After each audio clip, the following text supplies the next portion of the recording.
You've heard of places that feel wrong, but have you ever heard of a place that feels *alive*? The Priory of Sainte-Foy, nestled in the misty hills of Burgundy, has a reputation that's equal parts legend and lament. Some say it's not a place, it's a presence. Built in the 12th century, this was once a place of quiet devotion, but now it's a silent witness to time's cruelty. The locals still tell stories of how the air here is thick with the weight of something ancient, something watching. You ever heard of the Priory of Sainte-Foy? It wasn't always a place of peace. Back in the 12th century, it was a bustling center of faith and learning, but beneath its stone walls, secrets festered. The monks who lived there were devout, but some say they had a darker side. They were accused of hoarding wealth, keeping slaves, and even practicing forbidden rituals in the name of God. Then came the Black Death. The priory became a refuge, but it was also a prison. The sick were kept there, and rumors spread of a cursed well that drew in the dying like a dark tide. One legend says the last abbot, Brother Renaud, made a pact with a shadowy figure in exchange for salvation, but the price was a soul his own, or someone else's. We'll never know for sure. By the time the Black Death passed, the priory was in ruins. Some say the air still smells of decay and despair, waiting for the next soul to wander too close. You see it now, don't you? That strange patch of grass, just beyond the old stone wall, where the leaves never fall. It's like the earth itself is holding its breath, waiting for something to happen. The monks had always said it was a sign of the Holy Spirit, but the nuns began to whisper. They claimed the place was cursed, that it was where the devil had once held court. The villagers came to see it, but the monks refused to speak. They said the bell had been taken by the devil, and that the only way to silence it was to silence the one who had summoned it. Then came the night the moon turned blood red, and the bell began to ring again, only this time it was not the bell that was ringing, but the wind through the cracks of the stone. And so, the first signs of something terribly wrong were not warnings, but invitations. A whisper in the wind, a silence in the bell, a patch of grass that refused to fall. And you, dear listener, you know exactly where to look next. You ever notice how some places feel like they're holding their breath? The Priory of Sainte-Foy has been holding its breath for over 100 years. The silence is so thick, it feels like it could swallow you whole. In 1912, a young woman named Elise Dufresne vanished without a trace. She was the daughter of a local noble, raised in the very halls where the nuns once prayed. Her last known words were a whisper of "I hear her," before she disappeared into the night. The townspeople said she was chasing the sound of a child's laughter, but no one could find the child. Some say she was taken by the priory's ghost, a nun who had been locked away for heresy. Others say she was lost in the woods, where the trees seem to breathe and the wind carries voices. The last person to see her was her own father, who found her standing at the priory's gate, her hands clasped in prayer, her face pale and empty. He never told anyone what she said, only that she looked as if she had been waiting for something or someone to return. To this day, some say the priory still echoes with her voice. A whisper in the wind, a sigh in the stones, a sound that only the most sensitive ears can hear. And if you listen closely, you might just hear her saying, "I'm not gone yet." I remember the first time I heard the bell at Sainte-Foy. It wasn't the usual tolling, but a single hollow chime, like a glass jar being tapped from inside a tomb. It came from the very heart of the priory, as if the stone itself was whispering. The woman who told me this had been a nun there for 30 years. She said the bell only rang when the moon was full, and the sound always seemed to come from the place where the chapel once stood, now a ruin of ivy and broken pews. She never saw the face, but she described the eyes, two dark, unblinking pools that seemed to follow her, even when she turned away. The priest who lived there said the bell had always been silent, but the nun swore it rang every full moon. When the church closed the priory, the bell was taken down, but the sound still echoes in the dreams of those who visited. Some say it's a warning, others say it's a farewell, but no one ever knows what the bell is waiting for. If you ever find yourself walking through the priory's ruins, listen closely. You might hear it too just once, and then it will never stop. We started with the old maps, the ones drawn by monks in the 12th century. They marked a place called the Priory of Sainte-Foy, but the ink had faded like the memory of the monks who once lived there. The first clue was a strange symbol carved into the stone wall of the old church like a cross with an extra line, almost like a warning. It was there, just above the altar, and touched by time. Then there was the smell, a faint, metallic tang that clung to your clothes and your thoughts. It wasn't like blood, but it was there, like the memory of a crime long forgotten. The locals called it the hollowing, a feeling that the place had been stripped of something vital. You could almost hear it, like a whisper just beyond the edge of your hearing. And then there were the footprints deep in the dust, leading nowhere, as if someone had walked there, but never truly left. You ever notice how some things just vanish? like the name of the man who built this place. No records, no grave, no trace, just a hole in the ground where he might have once stood. The monks said he was a visionary, but the villagers whispered he was cursed. They never said what he did, only that he disappeared the day the first ghost was seen. The hole's shape doesn't match anything else in the priory. It's too perfect, too precise. Like someone carved it with a knife, not time and erosion. They've dug it up, and it's just dirt. But the monks say the hole still hums at dusk, like a voice beneath the earth, calling for something that was never meant to be found. So here's the thing, dear listener. The hole is the only thing that hasn't gone away, and maybe that's the first clue they never wanted you to see. You've heard the tales, but let's talk about the people who still believe. Some say the nuns never left, and the last one, Sister Genevieve, was seen with a lantern in the cloisters at midnight. Others whisper that the priory was cursed when the last abbess died in a fire, and the flames were blue, like the sky at dawn. No one saw the fire start, but the smoke was everywhere. Some say the nuns were never truly there at all, that the priory was built on a site where a village once stood, and the spirits are just the remnants of that forgotten place. And then there are those who say the priory is still alive, that it watches, that it waits, that the stones remember, and the silence is not silence at all. So, what do you think? Are these stories just folklore, or is there something more? I'll tell you this, the priory is not empty, not anymore. And yet, even now, the Priory of Sainte-Foy remains a place of unresolved mystery. No one can say for sure what happened there, or if the whispers are just the wind, or if something else is listening. Some say the bones of the past are still buried beneath the soil, waiting for the right moment to rise. Others say the silence is the most terrifying sound of all. Perhaps the truth will never come out. Perhaps the stories are all we have left, and maybe, just maybe, that's enough to keep the dark at bay. In the end, the Priory of Sainte-Foy is not just a place, it's a question. And some questions, it seems, are meant to linger. You know, sometimes the quietest places hold the loudest echoes. Imagine, if you will, the wind slipping through the cracks of an old stone wall, carrying with it the whisper of a voice you've never heard, but somehow always known. And just like that, the story ends, or maybe it begins again. The past doesn't stay buried, not truly. It lingers in the air, waiting for the right moment to remind us we're not alone. So, I'll leave you with this. When the fire dims and the silence grows, listen carefully. Sometimes the most haunting stories are the ones that never quite finish. But don't worry, we've got more tales to share. Just remember, the past isn't gone, it's just waiting for you to hear it again. You've heard of places that hold secrets, but the Priory of Sainte-Foy? That's a place that holds memories. You ever felt like a place was watching you, like it had its own heartbeat? This place, it's been whispering for centuries. Nestled in the heart of the French countryside, this priory was once a place of learning and prayer. But something changed. The monks left, the bells fell silent, and the air grew heavy with something that doesn't belong. Quick word from our sponsor. If this sounds like something you'd enjoy, take a look at the Apple AirPods 2nd generation. There's a link and a QR code on screen right now, and in the description below. Alright, back to it. Some say it's the ghosts of the monks, trapped in their own creation. Others say it's something darker, something that lingers after the last light fades. Either way, the place has a way of making you feel like you're being watched. But what if the truth isn't just about ghosts? What if the priory was built on something older, something that never truly died? That's what we're here to uncover, one story at a time. You know, the Priory of Sainte-Foy wasn't always a place of silence and shadows. It started as a modest monastery, built in the early 12th century, tucked into the hills of Saintonge. The monks came from all over France, drawn by the promise of peace and devotion. The first abbot, Brother Guillaume, was a man of quiet strength. He brought with him not only faith but also a vision of a sanctuary where the weary could find solace. He called it a place of holy work and holy rest.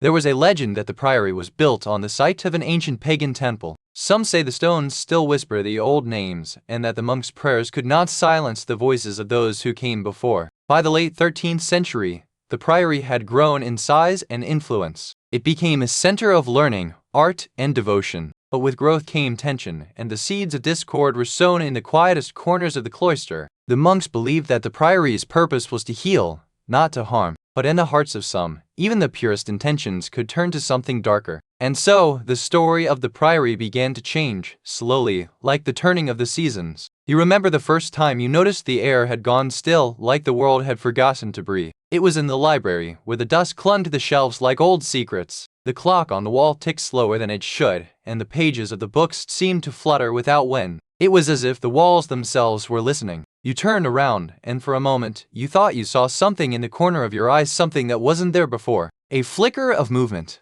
like a shadow reaching. When you looked again, it was gone, but the feeling stayed, like the walls had whispered a warning you couldn't quite understand. You ever wonder what happens when a place holds so much pain it begins to drink it in? This priory, once a sanctuary, became a prison of silence. And then, the silence stopped. One cold November night, a young nun named Isabel vanished without a sound. Her sisters heard nothing but the wind. No footprints, no struggle, just a locked door and her rosary left on the floor. The nuns whispered of a hidden chamber beneath the altar, a place where the soul is not released but trapped. Isabel's disappearance became a warning, a tale told in hushed voices at night. No one has dared to return to that chamber since. But sometimes, in the quietest hours, the stones still whisper, and the silence is louder than the scream. I've spoken to a few locals who claim they'd seen the figure of a woman in a tattered white gown walking the path behind the priory. Always at dusk, never at dawn. They say it's not a ghost, but a warning. One man told me he followed the figure for nearly a mile, until it vanished behind a cluster of thorny blackberry bushes. He said it was like looking at a mirage, not a person. She never found a woman, but she said the voice stayed with her for years, until the day she passed away. Her family still keeps the house, and they say it's not haunted, it's just lonely. There are also stories of children who wander off near the priory, only to return hours later, confused and speaking in a language they don't know. No one has ever found them. It's a place that doesn't forget. It remembers the lost, the lonely, and the ones who dared to look too closely, and sometimes it whispers their names back to them. We arrived at the Priory of Sainte-Foy just after dusk, the air thick with the scent of damp stone and decaying leaves. I was surprised to see a young couple waiting by the gate, whispering to each other like they were in a play. They said they had been coming here for months, drawn by dreams of a woman in white, her face always obscured. I asked if they had ever seen her, and they laughed, but their eyes were shadowed with something deeper. The caretaker, an elderly man with hands like weathered bark, led us through the crumbling archway. He spoke of the priory's past as if it were a ghost he had lived with it all his life, his voice heavy with unspoken sorrow. Inside, the air was thick with dust and the memory of incense. We followed the scent to a hidden chamber behind a tapestry, where a single candle burned, its flame flickering like a heartbeat. In the corner, we found a journal, its pages brittle but legible. It told of a woman who had once lived here, her name erased, her fate unknown. The last entry was dated the day she disappeared. The caretaker said she was never found. He told me, with a voice that trembled like the wind through the trees, that she had been seen one last time, standing at the edge of the garden, looking toward the horizon. You know, the thing that's always bugged me about the priory is this one detail that just doesn't add up. No one's ever been able to explain it. It's like a missing piece in a puzzle that's been left in the dark. It's the way the monks kept mentioning a hidden chamber beneath the chapel, but when they were searched after the fire, nothing was found. Not a door, not a trapdoor, not even a hint of a cellar. You ever wonder what happens to the things that disappear? The ones that vanish without a trace, leaving only questions and cold stone behind. Sometimes, I think the priory's secrets are still waiting to be found. And you know what's really strange? The people who search for it. They always seem to come back with the same story, the same feeling, like they've been there before, and they never really left. Some say the priory's silence is a curse, not a comfort. Others whisper that the stones themselves are hungry, siphoning voices and memories to feed the dark. Have you ever wondered what it's like to be forgotten by the very place you loved? The local priest once told me that the priory was built on the bones of a forgotten village. They say the villagers were buried alive when the church took their land, and their spirits never left. But what does it mean to be buried alive? What did they feel? There's a legend that if you stay in the priory past midnight, you'll hear the echo of a child's laughter. But when you turn to look, there's no one there. What if that laughter is a memory you weren't meant to hear? The most unsettling theory, though, is that the priory isn't haunted by the past, it's still alive. That it's waiting. But what? For who? And why does it feel like it's been waiting for you? And so, the Priory of Sainte-Foy remains a place where the past refuses to let go. No one has ever solved the mystery of the missing nuns or the strange disappearances that followed. You heard the stories, but what if the real answer is still waiting, buried in the earth or in the silence between the whispers? Some say the nuns were taken by a secret order. Others believe they were victims of a cover-up, but no one has ever been able to prove it. And now, with the priory in ruins and the land sold to developers, you wonder what will they build on top of the bones of the past. The silence of the priory has always been its most powerful warning. It's not the wind that howls through the stone walls, but the absence of sound that lingers. What if the nuns were never truly gone? What if they're still waiting for someone to listen? And so, the story of Sainte-Foy is not over. It's just waiting like the echoes in the stone for someone to come back and hear it. But will you be the one who finally listens? Or will the silence swallow the truth once more? You know, sometimes the quietest places hold the loudest echoes. The Priory of Sainte-Foy isn't just a ruin, it's a mirror, reflecting the lives, fears, and secrets of those who once walked its halls. And when the wind stills, you might hear it, not a voice but a whisper. A reminder that some stories don't end, just pause. So, as we turn the page, remember, the past is never truly gone. It just waits like a ghost in the walls or a memory in the dark. Now, before we move on, I'll leave you with this. Have you ever felt the weight of history in a place? What do you think it's trying to tell you? You've heard of the Asylum of Saint Remy, haven't you? That place where the walls seem to breathe and the silence screams louder than any voice. It was once a beacon of hope, a place for the troubled and the broken, but now it's a tomb for the forgotten and the restless. The asylum has a soul, and it's not the kind that wants to be found. It clings to its secrets like a child to a parent. But the real question is, what happened to the people who stayed there? And why do the walls still echo with their voices long after they're gone? You know, back in the 1800s, Saint Remy wasn't a place for the crazy, it was a place for the sick. The town had its own hospital, but it wasn't enough. So they built this grand new asylum, all stone and iron, right on the edge of the hills. It was meant to be a miracle of healing, not a prison. Quick word from our sponsor. If this sounds like something you'd enjoy, take a look at the Fire TV Stick 4K streaming device. There's a link and a QR code on screen right now, and in the description below. Alright, back to it. The architect was a man named Paul Louis Cailladou, and he had a vision. He wanted a place that was both a sanctuary and a fortress. You can still see his mark in the high arches and the way the light filters through the windows like a slow, steady breath. You remember how things started off so quietly, like a whisper in the dark. The first signs were just a few things out of place, like the door to the east wing creaking open on its own at midnight, or the scent of lavender lingering in the air when no one had been there. Then there were the sounds like footsteps in the empty halls, but not the kind you'd hear if someone was walking. More like a memory, echoing in the silence. And the nurses, they'd swear they saw shadows in the corners of their eyes, but when they turned, there was nothing. The patients started to change, too. Some would wake in the middle of the night, screaming about the walls closing in or the windows bleeding light. Others would forget their names, or worse, forget they were ever in the asylum at all. And then there was the doctor. Dr. Fournier. He was the one who first noticed the patterns, how the patients would start to behave the same way, how the symptoms were eerily similar. He tried to warn the others, but they didn't believe him. Not until it was too late. You see, the first signs weren't just strange. They were a warning. A slow, creeping thing, like a shadow that grows longer and longer until it's too late to run. You know, sometimes the most chilling moments aren't the screams or the shadows, but the silence that follows. That hollow, aching silence that lingers in the air like a ghost trying to speak. One night, a young patient named Madeline vanished. No one heard a sound. No one saw a thing. Just the sound of her door creaking open, and then nothing. The staff found her belongings, but not her. They found her journal, filled with desperate pleas and a single line written in red, "They're coming for me again."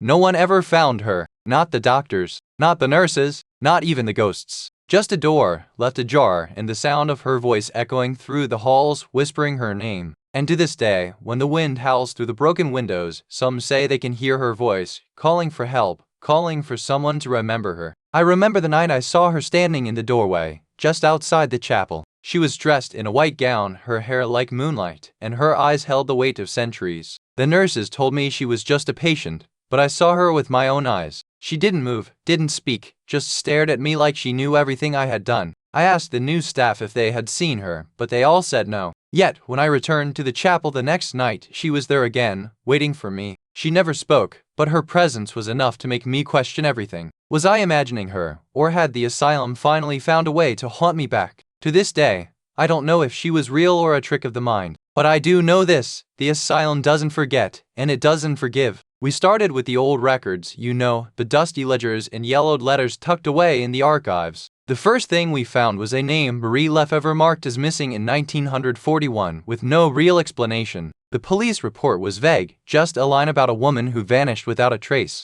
But the letters from patients to their families told a different story. Marie was said to have been taken away by the staff and never seen again. Then there were the photographs, old, grainy, but haunting. One showed a woman standing in the courtyard, her face half in shadow, her eyes wide and distant, like she was staring through the camera. The more we dug, the more we realized that Marie wasn't the only one. Other names appeared: Annie Morau, Pierre Dufresne, each with a similar fate, and the notes left behind suggested something more than just a disappearance. What we found was more than just a ghost story, it was a pattern, a mystery that didn't end with the walls of Sainte-Foy, but with the lives of those who had vanished inside. You ever notice how some details just stick with you? Like the one thing about Sainte-Foy that no one seems to want to talk about. It's not the madness, not the walls, not even the patients. It's something else entirely. The thing is, it's not even a secret. It's just unspoken. Like the air in the place holds its breath when it comes up. You can feel it, a weight in your chest, like someone's watching, waiting for you to ask the wrong question. Some say it was a quarantine ward, others say it was a prison for the mad. But the truth, no one knows. And maybe that's the point.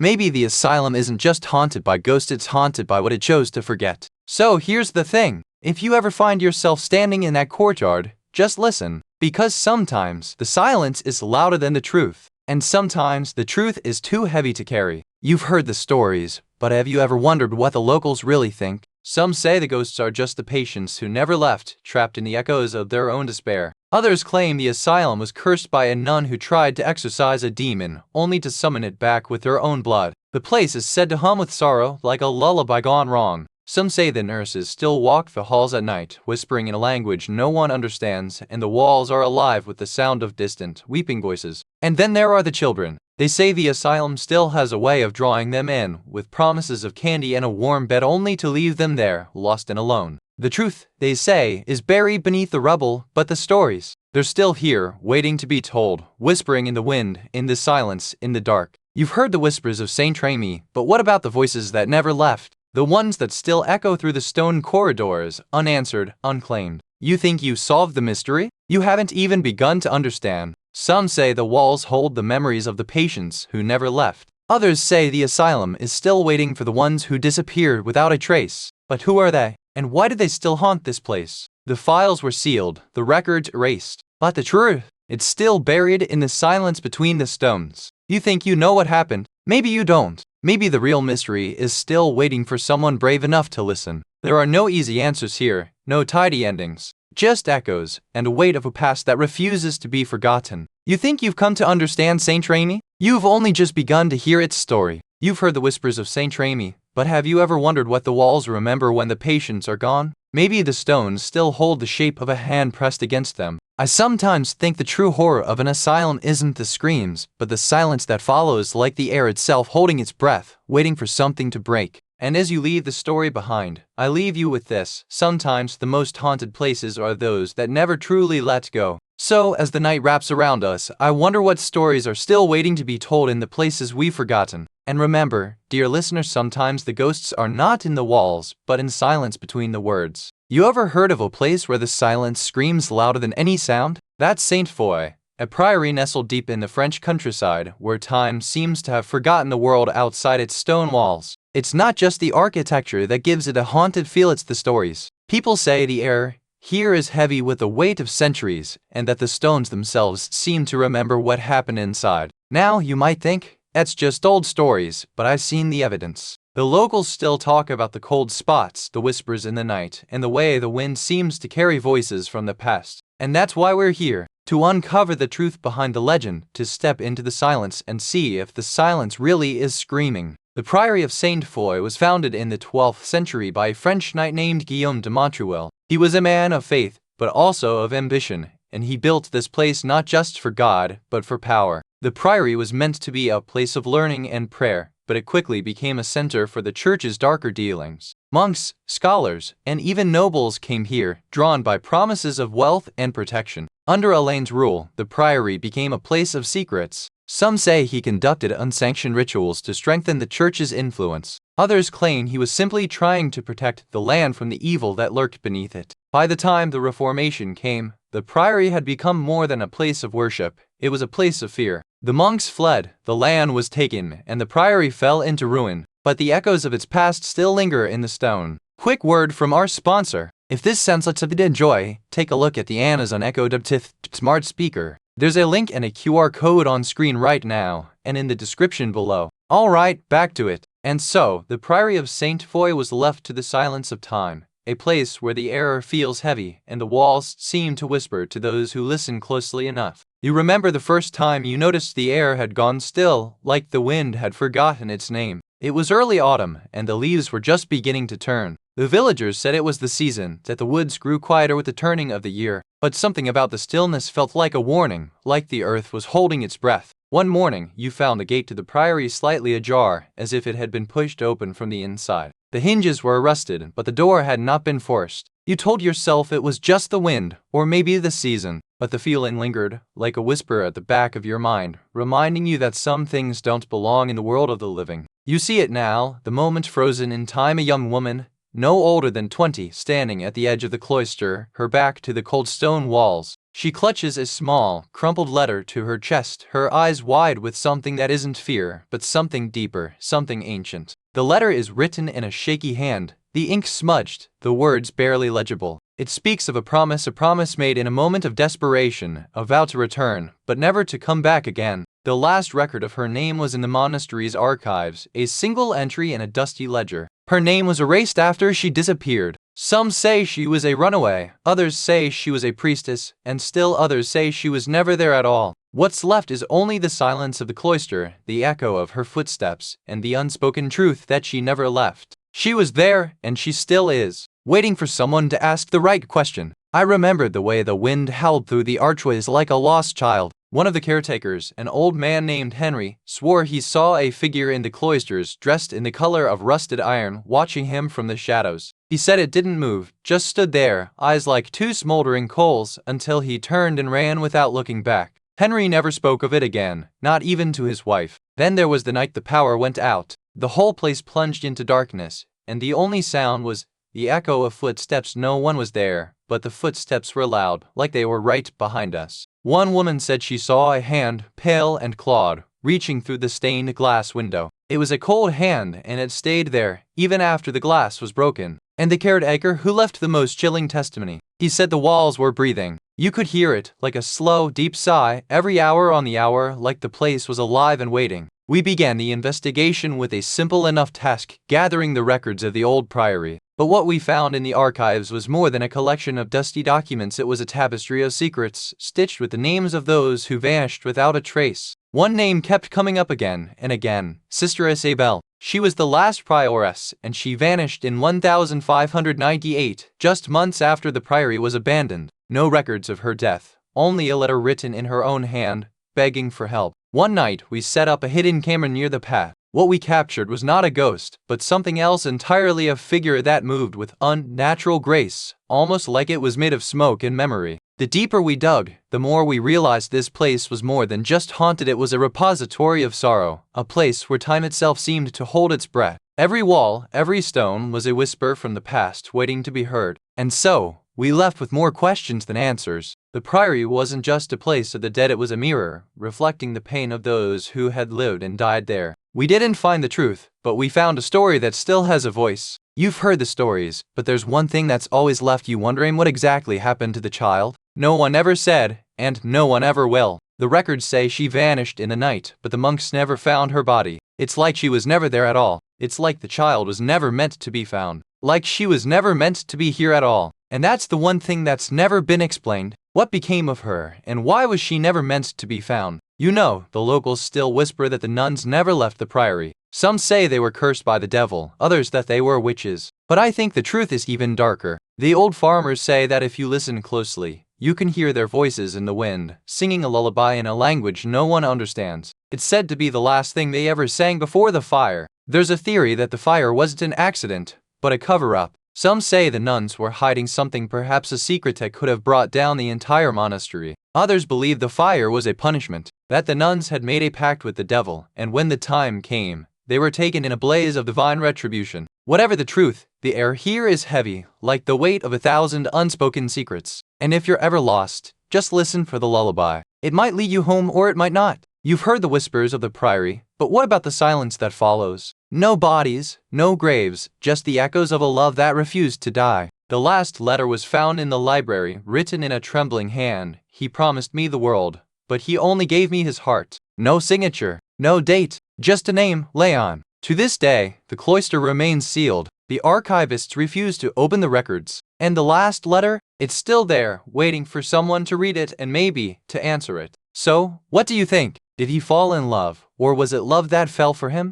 And if he is still here, where is he now? I'll leave you with one question. What would you do if you found a letter that didn't end with a goodbye? You've heard the whispers of the Priory, felt the chill of its old stones, but have you ever wondered what lingers when the last candle is snuffed out? Sometimes, the most haunting silence is the one that follows the story. Perhaps the truest ghosts are not the ones that scream, but the ones that simply vanish, leaving behind only the echo of their absence. There's always more to a story than what we can see, and sometimes, the most terrifying truth is that some secrets are never meant to be uncovered. So, as we step away from the Priory's dark embrace, remember this: some places are haunted not because they are cursed, but because they hold the weight of what was lost. And now, as the fire fades and the night deepens, I'll leave you with one final question. What if the real haunting isn't the place, but the story we choose to tell about it? You've heard of haunted castles, cursed forests, and old, abandoned hospitals, but what about a place where silence is the real scream? Welcome to the Priory of Sainte-Foy, a crumbling relic of medieval France, now swallowed by vine-covered stone and time. Built in the 12th century, this place was once a place of worship, healing, and refuge. But rumors say the nuns who lived there were not just spiritual guides, they were accused of something far darker, something that still echoes through the stone. Local legends tell of a woman who vanished without a trace, her body never found, her name never spoken. And now, over 1,000 years later, the place still feels alive, like it's waiting for someone to listen. So, as we light the fire and pour the first cup of tea, I want to ask you, what do you think? Is it the walls that whisper, or is it the silence that speaks louder? You know, the Priory of Sainte-Foy wasn't always this quiet, this still. It began as a place of worship, a sanctuary for the weary and the sick, but it was also a place of power and controversy. The first monks arrived in the 12th century, brought by a wealthy merchant who had seen visions of a divine light shining from these very stones. He funded the construction, and the Priory became a beacon of learning and faith. But power breeds conflict, and the Priory wasn't immune. There were disputes over land, over wealth, and over who had the right to lead. Some say the abbot was accused of heresy, others that he was a murderer in disguise. The Priory fell into disrepair in the 16th century when the Reformation swept through Europe. Monks were driven out, and the once thriving community was left to the mercy of time and the elements. By the time the last monk left, the Priory was little more than a ruin, its walls whispering of secrets that time had not yet uncovered. And now, it's said that those walls still speak, even when no one is listening. You remember the first time you heard the whispers? It was just after dusk, and the wind had died down, leaving the air thick and heady, like the silence before a storm. Quick word from our sponsor. If this sounds like something you'd enjoy, take a look at the Stanley Quencher 40 Oz tumbler. There's a link and a QR code on screen right now, and in the description below. Alright, back to it. It wasn't a voice, not really. More like a murmur, like someone speaking through a wall, or maybe through the walls of your own mind. You turned, and there was no one there. You tried to dismiss it as your own imagination, the result of too much wine and too many stories. But then the whispers changed. They became clearer, more insistent, almost like they were trying to warn you. You started to notice things, doorways that led nowhere, staircases that ended in empty air, and the feeling of being watched, even when you were alone in the vast, echoing halls. The whispers grew louder, more urgent. You began to wonder if the Priory was trying to tell you something or if it was trying to keep you from knowing the truth. You remember the way the wind used to howl through the cloisters. It wasn't just the wind, dear friends, it was a voice, a woman's voice, calling from the east wing, pleading for help. The monks said she was a prioress who'd taken vows of silence, but the whispers grew louder, and the nuns began to vanish, one by one, in the dead of night. One morning, the prioress was found in her cell, her face frozen in a look of terror, her hands clutching a rosary as if in prayer. But no one could say why she was there. And now, as the wind howls through the cloisters again, the whispers return, but this time, they're not just calling for help, they're calling for something else. I've spoken to several residents who claim to hear the voices of the nuns in the old chapel, especially at dawn. One woman told me she's heard a choir of soft, weeping voices, like they're mourning something they can't remember. Another visitor said she saw a shadowy figure in the cloister garden, just before she turned around. She described it as tall and pale, with a long robe, and the air turned cold the moment she looked away. There's even a local legend about a ghostly monk who roams the Priory at night, carrying a lantern and muttering to himself. No one knows what he's searching for, but they all say the lantern never seems to dim. Some say the voices are warnings, others say they're echoes of a lost history, but what they all agree on is that the walls are not silent, and they never will be. We followed the trail of whispers through the Priory's crumbling corridors, the air thick with the scent of damp stone and something older, something that had never left. The investigators found old ledgers in the archive, pages yellowed with age, entries about a nun who vanished without a trace in the 18th century, her name missing from the records. One night, we heard the whisper again. This time, it was a voice, not a sound. A woman's voice, calling from the silence, asking for help, but no one was there to answer. They found a hidden chamber beneath the floorboards, sealed for centuries, with a small altar and a single, blood-stained locket that had never been claimed by the family. The locket was engraved with the name Marie, just like the nun who vanished, and the same name that had been carved into the walls in the old language, decades before anyone had ever heard the whispers. And so, the investigation led us back to the same question. Was the whisper a warning, a memory, or something else entirely, waiting to be understood? You see it now, don't you? That one detail that just sits there, untouched, like a puzzle piece that's been forgotten. No one ever asks about it. No one ever solves it. It's the one thing that keeps the story from closing. It's not the ghost that haunts the place, but the silence around that one truth. The thing that's never spoken, never questioned. It's like the walls themselves are holding their breath, waiting for someone to ask the wrong question. You've heard the stories, the whispers, the echoes, but the one thing that's always left hanging is that single detail. The one thing that could change everything. And yet, no one ever looks for it. It's not the ghost that lingers, but the question that's never asked. The one detail that has never been explained. And that's the real mystery, isn't it? The thing that keeps the story alive. Some say the whispers aren't just echoes of the past, but warnings from the living, those who have stood too long in the shadow of the Priory, who have heard too much and now can't escape the silence that follows. Others believe the Priory is a kind of mirror reflected back the secrets of those who came before, the sins of the monks, the hidden truths buried beneath the floorboards, and the blood that stained the altar. There's even a rumor that the Priory isn't just haunted by the dead but by the living, those who have been here before and still can't leave, caught between the past and the present like ghosts in a loop. And then there are those who say the whispers aren't from the monks at all but from the people who lived here, who once walked these halls, who now wander the corridors, never finding their way back to the world they left behind. Some say the whispers are just the wind, others say they're the souls of the lost. But if you're ever here and you hear them, listen closely, because the Priory doesn't forget, and it never lets go. There's still no one who can say for sure what happened to the last abbess of Sainte-Foy. Some say she vanished into the night, others believe she was spirited away by the devil himself. But what if she never left at all? The records stop abruptly in the year 1498. No entry, no explanation, just silence. And yet, the cloisters still echo with her voice, soft, familiar, and always just out of reach. Some say the abbess didn't die, she was hidden in the walls, where the silence is deepest and the light is darkest. A place where time forgets and memory dissolves. So when the tourists come, and the pilgrims kneel, and the wind howls through the valley, they're not just hearing the abbess. They're hearing the silence that refused to end. And that's why we still come back. Not just to tell the story, but to listen, to wonder, to hope that somewhere, in the whispering walls, she is still waiting to be found. As the last ember of the fire fades, I wonder if the walls remember the laughter, the tears, the secrets that once echoed through them. Do they still whisper when no one's listening? We've heard the stories, felt the chill, but some mysteries linger long after the tale is told. What do you think lingers in places like this? But before we move on, let's take one more moment. What if the next story isn't about ghosts, but about the people who left them behind? I'll leave you with that thought and a quiet promise: the stories are never done,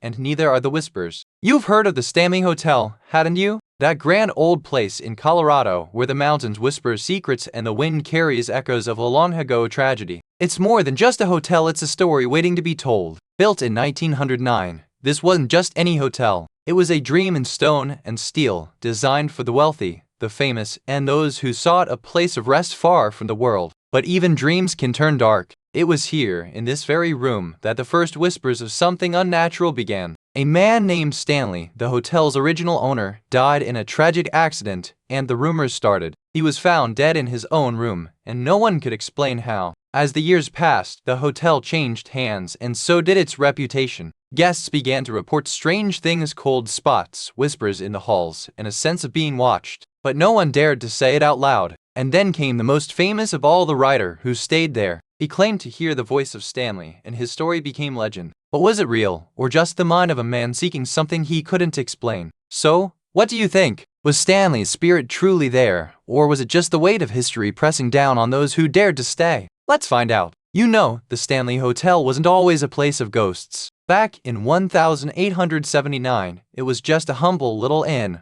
run by a man named William Stanley. He had a dream, you see, to build something grander. But Stanley wasn't just a builder, he was a visionary. He wanted to create a hotel that would make people forget the outside world. He poured his heart and his money into it, and the dream took shape. The hotel opened in 1888, and it was a marvel. It had the first electric lights in the Rocky Mountains, a grand ballroom, and even a private railway station. People came from all over to experience it. But even in its prime, the Stanley had its secrets. The workers who built it whispered about strange noises, and the guests who stayed sometimes spoke of dreams that felt too real. And then, in 1907, the hotel burned down. A fire that started in the basement, and by the time it was over, much of the grand structure was gone. But not everything was lost. The Stanley Hotel was reborn in 1909, but with a new name. The Stanley Hotel, now a grand hotel in the mountains, was built on the bones of its predecessor. And that's where the real story begins. Quick word from our sponsor. If this sounds like something you'd enjoy, take a look at the Kindle Paperwhite e-reader. There's a link and a QR code on screen right now, and in the description below. Alright, back to it. You remember the first time you heard the whispers in the hall, just before the lights went out. It wasn't loud, just a faint hum, like the hotel was breathing. Then the temperature dropped, and the air smelled like old books and something else, something you couldn't quite place. You could feel it in your bones, like the walls were listening and the ghosts were waiting for something to happen. Even the most skeptical of us began to question if the Stanley had always been this way or something had changed overnight. And then, just as the sun set, the first real sign of something wrong happened, something that made even the strongest of us wonder if we were in the right place. You remember the story of the Stanley Hotel, don't you? The place where the ghost of a man in a tuxedo haunts the grand ballroom, but there's something far more unsettling beneath the floorboards. A story that doesn't end with a seance, but with a silence that lasts for decades. In 1913, a man named Harry Stanley vanished without a trace. He was a wealthy industrialist, a man of means and influence, and yet he disappeared during a stormy night in the mountains. No body, no clues, just a silence that settled over the town like a shroud. The police searched for days, asking questions, but no one saw or heard anything. Some say he was killed, others say he left of his own accord, and a few insist he was taken by something that lives in the mountains, something that never forgets. Even now, more than a century later, the mystery lingers. Some say the hotel still remembers him, and that his absence is the truest ghost of all, a man who was never found and never truly gone. So, dear listener, if you ever find yourself in the mountains and you hear a distant bell ringing from the hills, don't be afraid to look around. Sometimes the answers are not in the light, but in the silence that follows. I remember the first time I heard about the Stanley Hotel. It was from a woman who had visited the place years before, and she swore the walls were alive with whispers. She described the sound of footsteps in empty hallways and the feeling of being watched, even when she was alone in her room. It was like a hotel itself had a voice, and it wasn't happy. Another visitor claimed they felt a cold gust of wind through their window, even though the windows were closed, and the temperature in that room dropped so fast it made their breath visible. There's also the story of the man who claimed he heard a child's laughter echoing through the halls. He said it wasn't the sound of joy, but of something lost and waiting to be found. These aren't just stories, they're echoes, lingering in the silence between the walls. The Stanley Hotel isn't just haunted, it's remembering. We started with the basics: interviews, old newspaper clippings, and a few brave souls who'd been there. What we found wasn't just stories, it was a whole history of strange happenings that made no sense. One guest claimed the hotel's piano would play itself, even when no one was near. Another said the elevator would stop at the wrong floor and vanish into silence. We found records of guests being followed by a shadow that didn't belong to anyone. Some said they heard laughter in empty hallways, and others claimed the lights would flicker at the exact moment they turned to look. There were whispers of a ghostly woman in a black dress, always waiting for someone who never arrived. And then there was the room with the locked door that no one could open until they found the key in the mail. What we uncovered wasn't just the past, it was a living mystery, still echoing through the walls, waiting for someone to finally listen. You ever wonder why some things just don't make sense? Like the one detail that's been gnawing at the Stanley Hotel's mystery for decades, this one thing that no one can explain. It's not the ghosts or the cold spots or the whispers, it's something simpler, yet more unsettling. A single, unexplained detail that's been left in the shadows, like a forgotten puzzle piece. You know what's strange? It's not the fact that it's there. It's that it's never been explained. And that, dear listener, is what haunts the Stanley Hotel the most. So the next time you hear the story of the Stanley Hotel, remember this: the real mystery isn't in the ghosts. It's in the one thing that never got a name, a date, or an explanation. And if you're ever lucky enough to stay there, I hope you pay attention. Because sometimes, the hotel remembers things that no one else does. You've heard the tales of the Stanley Hotel's ghost, but what about the stories that linger in the local diner? Some say the waitress still serves the same coffee the ghost drank in 1927. There's a legend that the hotel's bellboy, who vanished in 1942, still walks the halls at midnight, his footsteps echoing like a heartbeat in the silence. You'll hear the stories from the old-timers who say the hotel's ghost is just the echo of the past, like a memory that won't let go. And then there are the ones who say the hotel isn't haunted at all, it's just waiting for the next chapter to begin. You've heard the stories, you've seen the photos, but what about the silence that follows? What about the whispers that don't belong to anyone? That's the real mystery, isn't it? The one that lingers, not in the halls, but in the spaces between. The hotel has a history, but some stories refuse to be told. Some people say the hotel remembers. Others say it's just the sound of the wind, or the echo of a child's laugh. But I've heard it all, and I still don't know what to believe. Some say the mystery is a lesson, a reminder that the past doesn't stay buried, that even in the most haunted places, the truth is still waiting to be found. But where do we begin? With the stories, or with the silence? And that's why we keep coming back, isn't it? Not just for the stories, but for the questions. For the unanswered ones. For the ones that make you wonder if there's still something out there, waiting for us to listen. So, what will you do when the silence speaks? Will you listen? Or will you let it go, like the rest of us have? You know, sometimes the most powerful hauntings are the quietest ones. The Stanley Hotel doesn't whisper, it holds its breath. There's a story in every creak of the floorboards, and sometimes, the past doesn't let go so easily. And as you leave, remember, the past is never far, and sometimes, it's just waiting for you to listen. But don't worry, we've got more tales to tell. Just be sure to keep your door closed. You've heard of the Stanley Hotel, haven't you? That grand old place in the Rockies where the snows never quite melt and the ghosts are always waiting for the next guest. Built in 1909.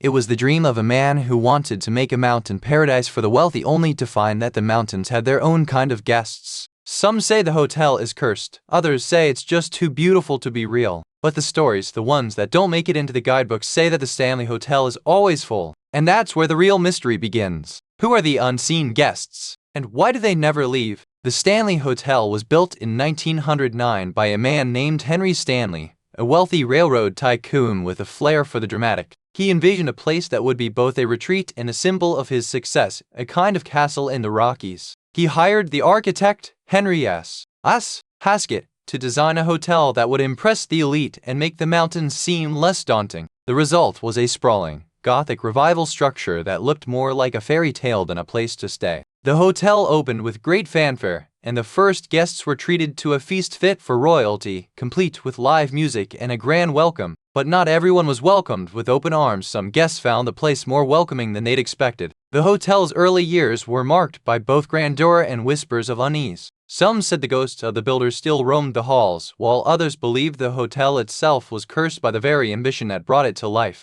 It wasn't long before the Stanley Hotel became more than a place to stay. It became a place where the unseen guests began to make themselves known. You remember how the hotel was quiet, too quiet, like the air had been holding its breath, the kind of quiet that makes you glance over your shoulder, just once. Then came the whispers, not the kind you hear, but the kind that wrap around your ears like a blanket, warm and familiar, yet wrong in a way you can't explain. The staff started to see things, two faces in the mirrors, footsteps in the halls, and a cold that no one could explain, even in the middle of summer. And then the phones started ringing, not with voices, but with laughter, low, sweet, and always just out of reach, like it was coming from somewhere you couldn't see. You could feel it in your bones, like the hotel was holding its breath again, waiting for something to wake up, or someone to finally leave. Quick word from our sponsor. If this sounds like something you'd enjoy, take a look at the Fire TV Stick 4K streaming device. There's a link and a QR code on screen right now, and in the description below.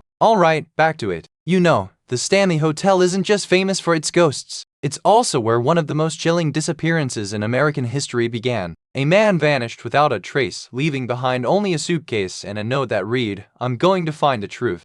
He was a writer, a man who had spent years chasing the truth, and now he was chasing something he couldn't explain. The note was never found again, and his last known location was the hotel's grand ballroom, where the music had long since stopped. The police found nothing, no clues, no witnesses, just a man who had gone from being a respected author to a ghost in the system. Some say he was trying to uncover a dark secret hidden in the hotel's past, but no one ever knew what it was. Even now, decades later, the Stanley Hotel still holds its breath, waiting for the truth to surface. You might think you hear his voice in the halls, or feel his presence in the shadows, but he's still out there somewhere, searching for the same thing you are. I've spoken to dozens of people who claim to have seen the Stanley Hotel's ghosts. One man said he saw a woman in a long black dress standing at the top of the grand staircase, just as the lights flickered. Another guest said she saw two children running down the hallway, laughing, only to vanish when she turned to look again. She said they looked exactly like the children who died in the hotel's basement in 1912. One woman said she felt a cold hand on her shoulder during a storm. She turned, but there was no one there. She said the hand felt exactly like the one her late husband used to give her when they were married. These stories don't just haunt the hotel, they haunt the people who tell them. Some say the hotel doesn't just hold the past, it holds the people who once lived it. We started with the records, you know, the ones that no one ever looks at. The Stanley Hotel has a library of them, stacked like old bricks, and we found the most peculiar entry about a guest who never checked out. The name was unfamiliar, but the date was 1947. It mentioned a woman who arrived by train, stayed for 3 days, and left without a trace. The staff remembered her, but not her name, only that she had a soft voice and never took her coat off. We dug deeper into the hotel's own history and found that a few years later, in 1952, a young couple was found in their room, both dead, and no one knew how they got there. The police ruled it a suicide, but the staff didn't believe it. Then there were the guests who never left their rooms. Some stayed for weeks, others for months. One man was found in his room, sitting at a desk, a half-finished letter in his hand, but no sign of struggle. The deeper we went, the more we saw that the Stanley Hotel wasn't just haunted, it was holding on to its guests, like a house that doesn't want to let them go. You know, the thing that has never been explained is the faint scent of lilacs that lingers in the halls, even when no one's around. It's not just a smell, it's a memory. They say the lilacs were planted by the original owner, a man who loved his wife to death. But no one remembers where they came from, or why they're still here, like ghosts of a love that never faded. Some say the lilacs are a message, a whisper from the past, trying to tell us something we've forgotten. But what? And why do they still bloom in a place where time seems to stand still? No one has ever found the source of that scent, and it's the only thing that connects the past to the present, like a thread pulled from the shadows, leading us deeper into the mystery. It's just a flower, you say. But in the Stanley Hotel, even flowers remember the stories that were never told. You've heard the stories, but have you ever wondered what the locals really think? The townsfolk still whisper about the Stanley Hotel, and some say the spirits aren't just guests, they're the ones who never left. Some say the ghosts are the ones who stayed behind after the fire, trapped in the walls, watching over the living like old, creaky neighbors who refuse to move out. There's even a theory that the ghosts are just the memory of the hotel itself, a collective sigh of the building, holding on to every laugh, every sob, every secret it's ever held. And then there are those who say the real mystery isn't the ghosts, it's the people who still come here, drawn by something they can't explain, something they can't walk away from. So, what do you think? Are you listening because you're curious, or because you've heard something just like the rest of us? And yet, the mystery remains. The Stanley Hotel still whispers in the wind, but no one can say for sure who exactly is listening. Is it the ghosts of those who stayed, or the unseen guests who never left? Some say the hotel is haunted by the souls of the lost, those who never made it out of the mountains. Others claim the real mystery is the people who vanished without a trace, still waiting to be found. The hotel has a way of pulling people in like a siren's song. Some come for the history, some for the stories, and some just to see if the ghosts are still there. And so, the mystery lingers, not in a scream or a scream, but in the silence between the stories, in the way the wind seems to carry a voice you can't quite place, in the way the past refuses to stay buried. Maybe the real mystery is not who is here, but who is watching, and whether the Stanley Hotel has ever been the home of the living or the dead. You've been walking through the Stanley Hotel's bones, and now you're standing in the quiet, where the echoes are just loud enough to be heard. The hotel remembers everything, and sometimes it forgets to tell you what it remembers. And sometimes, the most haunting thing isn't what you see, but what you feel in your bones when you leave. So, before we go on, I'll leave you with this. The Stanley doesn't just host guests, it hosts memories. Now, if you'll excuse me, I have another story to tell, one that's waiting just beyond the next turn. You've heard of the White House, of course. But have you ever wondered what secrets lie beneath its marble columns and grand halls? What whispers echo through the rooms where presidents once slept and decisions were made? This isn't just a building. It's a place where history, power, and tragedy have intertwined. Some say the walls hold more than just memories, they hold the voices of those who once lived here, still waiting to be heard. But not all stories are about ghosts. Some are about the people who lived here, those who vanished without a trace, or who met their end in the very rooms where history was made. This is a place of mystery, of unanswered questions. So, what do you think? Is the White House truly haunted, or is it just the weight of history pressing down on its walls? Either way, the story is about to get a whole lot darker. You see it now, don't you? That first whisper in the halls, the one that made the president's staff turn in their chairs. It wasn't the wind, it was something else, something watching. It started with a young aide, someone who had the ear of the president and the ear of the devil. He heard at first those screams that echoed through the East Room, but no one else could hear them. The whispers grew louder and the screams became more frequent. Some said it was the ghost of a president who had died in the very room. Others claimed it was the voice of a woman who had been silenced by history. But the real mystery lies in who was there when the screams started and who was silenced before they could speak. That's the question we're chasing, isn't it? You remember the first time you heard it, don't you? A whisper in the dark, like a child's breath, just before the lights flickered and the silence grew too heavy to bear. It wasn't loud, but it was persistent. A sound like 1,000 tiny fingers scraping against glass, or maybe a voice, just out of reach, repeating the same word over and over. Then came the cold, not just the chill of the evening, but a deep, bone-deep cold that seeped into the walls, even in the middle of summer. And the whispers grew louder, no longer just a sound, but a presence, a feeling that someone was watching, waiting, just beyond the veil of the living. You've heard the whispers of the White House, but have you ever wondered what happened on that fateful night in 1841? A president was found dead in his own bed, and the room was silent as a tomb. The room was locked from the inside, and no one had heard a sound. It was as if the man had simply vanished into the silence of the night. The mystery of that night remains unsolved to this day, and the White House still holds its breath, waiting for the truth to reveal itself. So, what do you think really happened that night?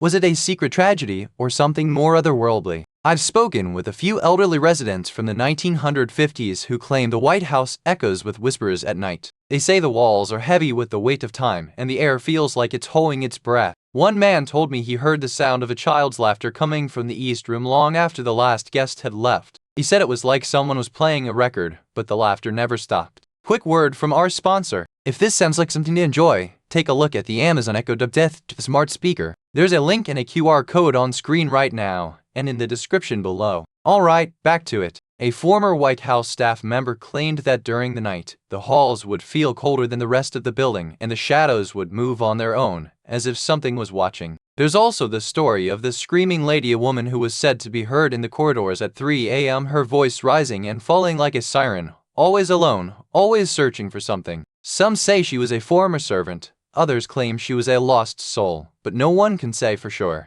What's certain is that the White House remembers. The team arrived at the White House with a mix of curiosity and trepidation, each member carrying their own suspicions. We were told to be respectful, and we were. But respect didn't stop the cold air from creeping up our spines as we stepped into the hush of history. The first thing we noticed was the silence, so thick, it felt like it had been wrapped around the building for centuries. It wasn't the kind of silence that means no one is there, but the kind that feels like something is still breathing. We found old blueprints tucked in the archives, and one detail stood out. There was a hidden room beneath the Lincoln bedroom, sealed off in the 1860s. The architect's notes were cryptic, and the floorboard there seemed to creak even when we were the only ones touching them. One of the researchers, a retired librarian, insisted the house had a memory. She said it remembered the lives that passed through it, and the weight of those lives lingered in every corner, waiting for someone to listen. We didn't find proof, but we found something else: resonance. A feeling that the White House wasn't just a place,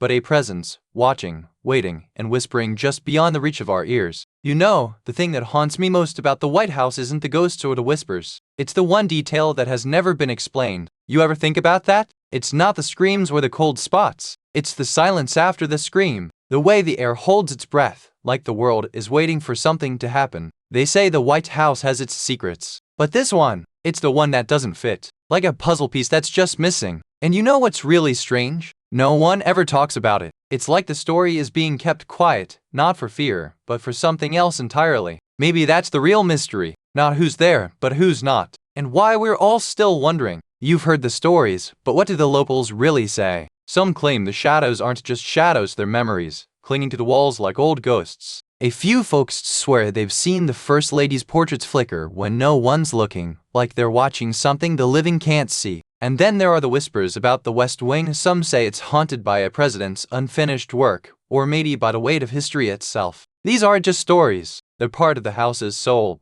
passed down like heirlooms, and they remind us that even the most powerful places can carry the weight of the past. You know, some mysteries don't just fade away, they cling to the walls like cobwebs, whispering in the dark. The White House, for all its grandeur, still holds a secret that no one's been able to solve. It's not the ghosts that haunt the place, but the silence that follows. A silence so thick, you can almost hear it pressing against the walls, waiting for someone to listen. The story is still being told, not in books or movies, but in the hushed conversations of those who have visited. They say the air feels heavier, and the silence is too loud. And so, we wait. For the truth to surface, for the silence to break, for the screaming shadows to finally reveal their story. But until then, we listen. You know, sometimes the most chilling stories are the ones that don't have a single scream in them. Just silence, and the feeling that something is watching. We've explored the halls of power, but sometimes the true ghosts are the ones who never left. They linger, not in rage, but in memory. Before we move on, I want you to imagine the silence between the screens, the space where the real horror lies. It's not loud, it's not flashy, it's just there. And remember, the White House isn't just a house. It's a place where history whispers, and sometimes it doesn't stop. Now, if you'll excuse me, I have another tale to tell. One that might not be as grand, but it'll stay with you longer. You ever heard of a place where the air feels like it's holding its breath? This is Sainte-Foy, a crumbling priory in France, where the silence is louder than the whispers. It's not just the architecture that's haunted, it's the echoes. They say the choir still sings, even though the monks have long since vanished into history. Tourists come, and some leave changed. Others never return. They say the choir doesn't just sing, it judges. And if you're caught listening too closely, it might just take you. So, what do you think? Is it a trick of the light, or is something out there still holding on to the last note of that ancient chant? Back in the 12th century, this place was more than just a church, it was a sanctuary for the poor and a hub of learning. The priory was built on the bones of an older monastery, and the air here always carried the scent of ancient stone and burning incense. The monks who lived here were known for their devotion, but also for their strange rituals. They believed the voices of the dead could be heard in the choirs, and they sang to appease the spirits that lingered in the stone. But not all the monks were saints. Some were accused of witchcraft, others of heresy. The last abbot was burned at the stake in 1330, and with his death, the priory fell into ruin. The choirs fell silent, but the voices never truly left. The legend says that on certain nights, the choir still sings. You can hear it, faint but clear, if you're still enough to listen. It's a warning, or a farewell. Or maybe it's just the wind playing tricks on a lonely soul. You remember how the air smelled like old books and damp stone. But then, just before the choir began, it changed. A faint, metallic tang, like rusted nails in a tin pan. It clung to the back of your throat, like a warning. The first note was off. Not wrong, exactly, but wrong. A dissonant hum, like a tuning fork struck by a storm. The sound didn't belong to the choir, but to the walls themselves, vibrating with something ancient and restless. Then came the whispers, not from the choir, but from the walls. Soft, unintelligible murmurs, like 1,000 voices speaking in a language that only the stones could understand. You could feel them pressing against your ears, urging you to listen. The final note was the worst. It didn't end. It hung in the air, unresolved, like a promise unfulfilled. And for a moment, the silence that followed wasn't silence at all, it was the sound of something waiting. You remember the sound of the choir, don't you? That pure, ringing harmony, like bells in the sky. But then, one day, the music stopped. Just like that. No warning, no explanation.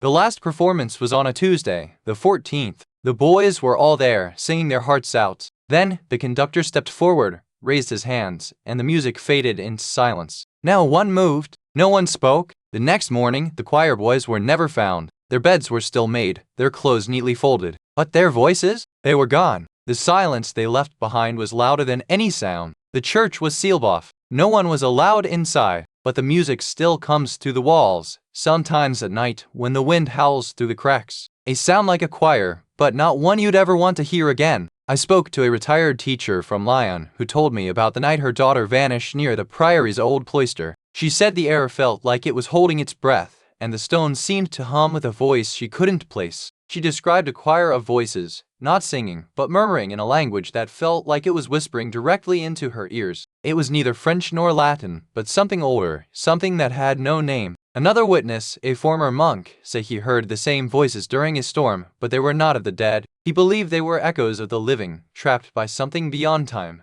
something the Priory had never been meant to contain. And then there's the most recent account, a young girl who claims to have seen the choir in her dreams. She says they're not ghosts, but something else entirely. Something that watches and waits and knows your name. These stories are just tales of the supernatural. They're warnings, echoes of something that lingers in the silence between the stones. And if you're listening, you might just be the next to hear it. We started with the old parish records, you know. The archivist had this ink-stained hand, and she kept glancing over her shoulder like she expected a shadow to follow. The first thing we found was a list of choir boys who vanished without a trace, all from the same year. Quick word from our sponsor. If this sounds like something you'd enjoy, take a look at the Apple AirPods 2nd generation. There's a link and a QR code on screen right now, and in the description below. Alright, back to it. One name kept popping up: Lucien Moreau. He was only 9, but he had a voice like a silver bell. The records said he was taken by his father, who claimed he had a fever and was sent to a distant monastery, but the monastery never confirmed he arrived. Then there were the testimonies. One woman, now in her 90s, whispered about hearing a choir in the night,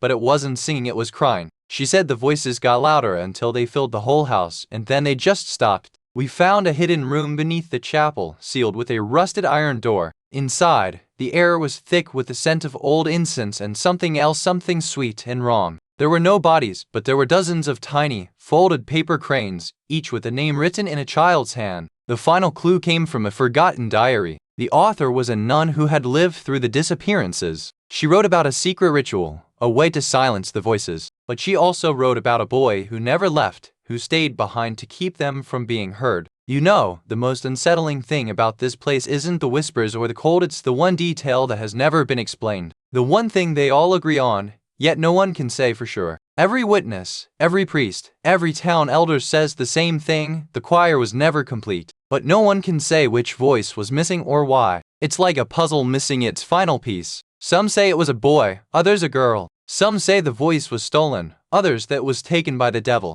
But no one ever said what happened to the missing voice. Just that it was never heard again. And here's the thing, no one has ever found the missing voice. Not in the records, not in the ruins, not in the whispers that still echo through the stone. Just a silence that never fades. So what do you think? Was it a voice or a memory? And if it was a voice, where did it go? And more importantly, why does it still haunt this place? You've heard the whispers, but let me tell you what the locals actually say. Some claim the choir was cursed by a jealous monk who tried to silence the boy's voice. Others say the boy's mother, a former singer herself, cast a spell to protect him. One theory is that the boy's voice was so pure, it awakened something buried beneath the priory, something that still sings in the night, echoing through the stone halls. Others say the choir was never meant to be heard by humans at all. Some believe the boy's spirit is still trapped inside the priory, unable to move on. Others think he's just a trick of the light, a ghostly echo of a voice that never truly faded. But one thing is certain, no one ever forgets that choir. And so the legend lives on, not in fear, but in the quiet hum of a voice that lingers in the dark. It's not just a story, it's a memory, a warning, and a whisper of something that still sings, just beyond the reach of time. You know, sometimes the worst ghosts aren't the ones that scream, but the ones that just vanish. And no one knows where they went. The choir at Sainte-Foy wasn't just a group of young boys, it was their last chance at a future.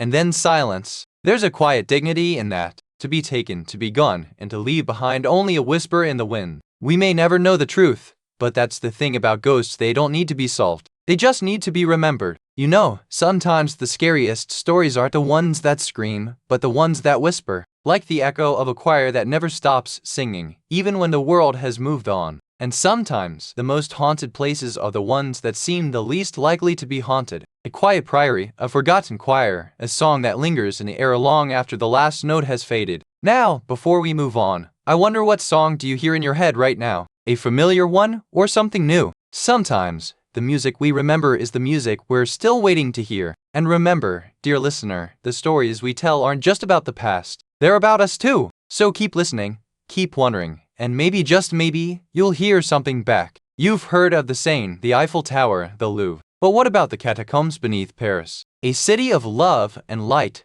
yet buried beneath it all is a labyrinth of bones and whispers. They say the catacombs were built to house the bones of over 6 million people. A grim solution to a city's overcrowding. But what happens when the dead refuse to stay buried? The first whispers came in the 1920s. A young woman named Madeline entered the catacombs for fun, only to vanish without a trace. Her name was never found in the records. Since then, the catacombs have been a place of both pilgrimage and fear. Some say the bones speak, and the walls hum with the voices of the long dead. So, why do you think the bones of Paris still whisper? Is it a warning, a lullaby, or something far more sinister waiting to be heard? You know, the catacombs didn't start as a place of worship. They were once a mass grave for the city's poorest, a dumping ground for the dead. Imagine a time when Paris was so crowded, the streets were ankle-deep in mud, and the bodies piled up faster than the rats. In 1778, the city decided to do something about it. They dug beneath the city, turning the bones of the forgotten into a labyrinth of tunnels. It was a way to bury the dead and free the streets. But the dead had other plans. But as the years passed, the catacombs became more than a burial ground. They became a place of pilgrimage, a secret refuge, and eventually, a place where the echoes of the past refused to fade. And so, the catacombs became a living memory, a place where the dead still speak, and the living still listen. A place where the past refuses to stay buried. You know how sometimes, when you're walking through a quiet street,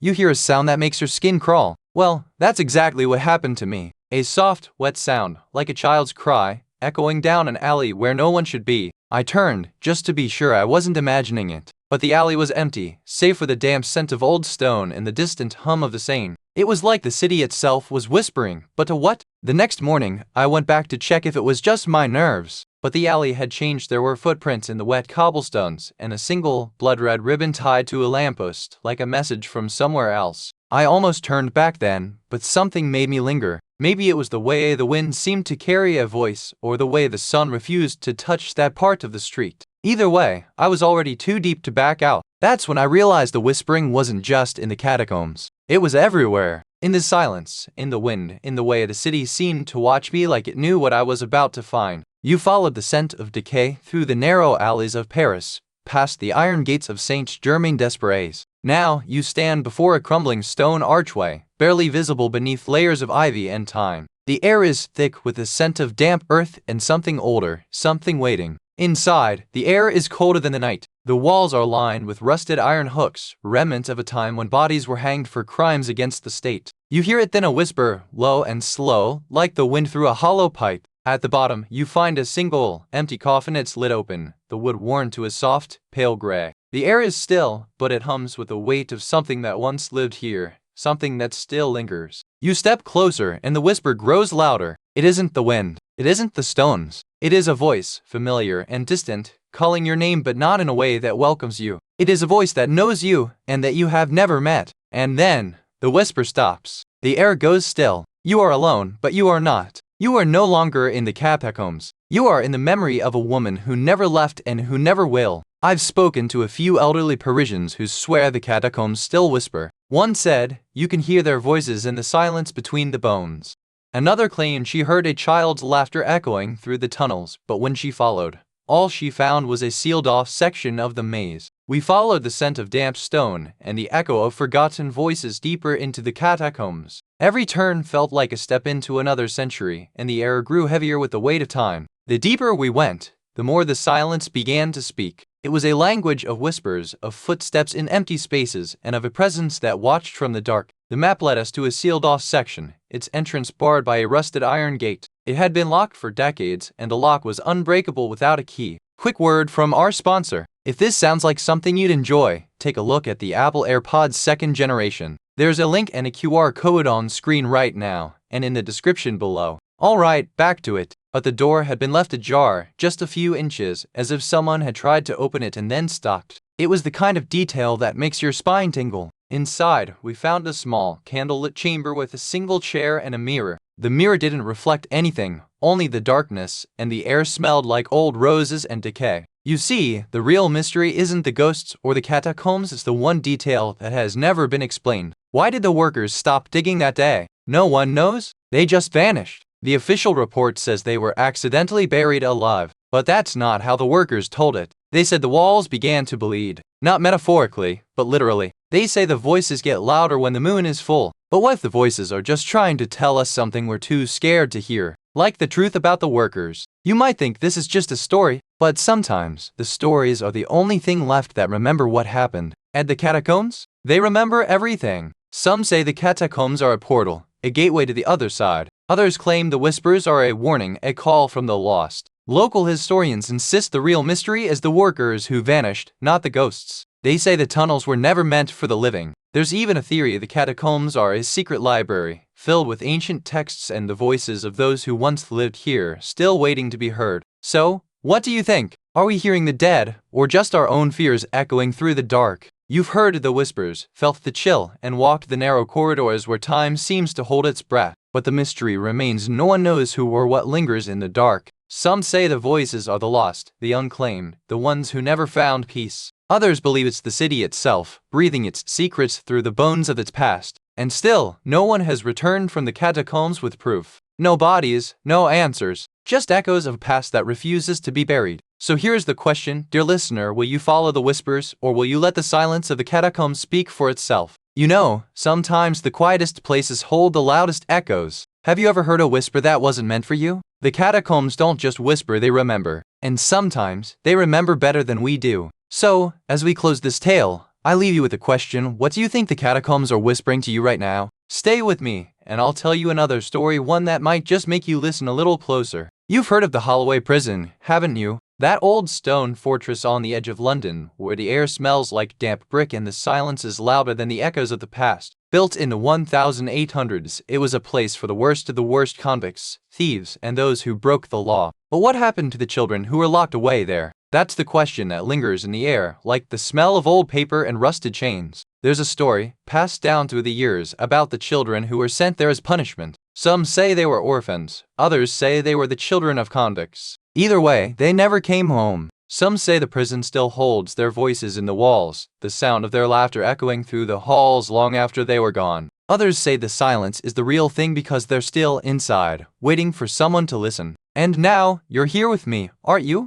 Curious, aren't you? Because the truth about the Holloway Prison is far more haunting than any of us ever imagined. You know, the Holloway Prison wasn't always a place of sorrow. Back in the early 1800s, it was a model institution, built on the belief that reform through labor and discipline could mend broken souls. But those who were locked inside were not the criminals you might imagine. Many were poor, uneducated, and desperate women and children too, who had no choice but to enter its cold, unyielding halls. The prison had a strict system of punishment, whipping, solitary confinement, and even forced labor, but for many, it was more than a place of suffering. It was a place of transformation. Yet, for all its order, there were whispers of cruelty, of children disappearing, and of mothers who never saw their babies again. Those stories, of course, were never officially recorded. The prison closed in 1912, but its legacy remains. Some say that children who never left still wander the halls, searching for the warmth of a mother's embrace. You ever notice how the air gets still when something's about to happen? I did, right here in this old cell block. The dust on the windows didn't move, not even a hair, and the silence was so thick it felt like it was holding its breath. One day, the guards started finding things they shouldn't have: old letters, scraps of paper with names they didn't recognize. At first, they thought it was just the wind, but the wind doesn't write names on the walls. Then came the whispers, not the kind you hear in the dark, but the kind that feel like they're coming from the walls themselves. They'd say things like, "You shouldn't be here," or "You're not supposed to remember." The thing is, we all knew something was off. We just didn't know how deep it went. And that's when the real fear started, because sometimes the most dangerous things are the ones that don't show up at all. You see it now, the moment that broke the silence. A child, no older than 8, standing at the edge of the courtyard, eyes wide with terror, clutching the edge of the wall like it might save them. The guards are gone, but the sound of their boots echoes through the empty halls. The boy doesn't move. He just stares, as if waiting for something to come through the wall. He doesn't run. He doesn't scream. He just steps forward into the darkness, as if he knows what's waiting for him. And then, nothing. The last thing anyone heard was the echo of his name, whispered over and over, as if someone, somewhere, was trying to call him back. I spoke to a woman named Doris, who said she saw a child's doll on the prison grounds at dawn. It was tucked beneath a rusted gate, as if waiting for someone. Another man, George, swore he heard a child's laughter echoing through the stone corridors. He said it stopped the moment he turned his head. One of the most chilling accounts came from a nurse who claimed to have seen a child's hand reaching through a barred window at night. She said it was cold, and it vanished before she could scream. A former guard, Margaret, described a child's voice calling her name in the empty cell blocks. She said it was sweet, like a lullaby, and made her cry. These stories are not just stories. They are echoes of a past that refuses to be forgotten. What do you think they're trying to tell us? We followed the old maps and found the cell block that still stands, though it's now a crumbling relic, half swallowed by ivy and time. The air smelled like damp stone and something older, like memories refusing to fade. Inside, we found a rusted cot, a rusted key, and a diary written in a woman's hand, pages filled with frantic scribbles about a child's laughter and a door that never closed. Inside, we found a small wooden box with a child's drawing of a family, the mother's face missing, the father's eyes replaced with black dots. It was as if the drawing had been made by a child who had never seen her mother. We left the box untouched, but not before taking a photo.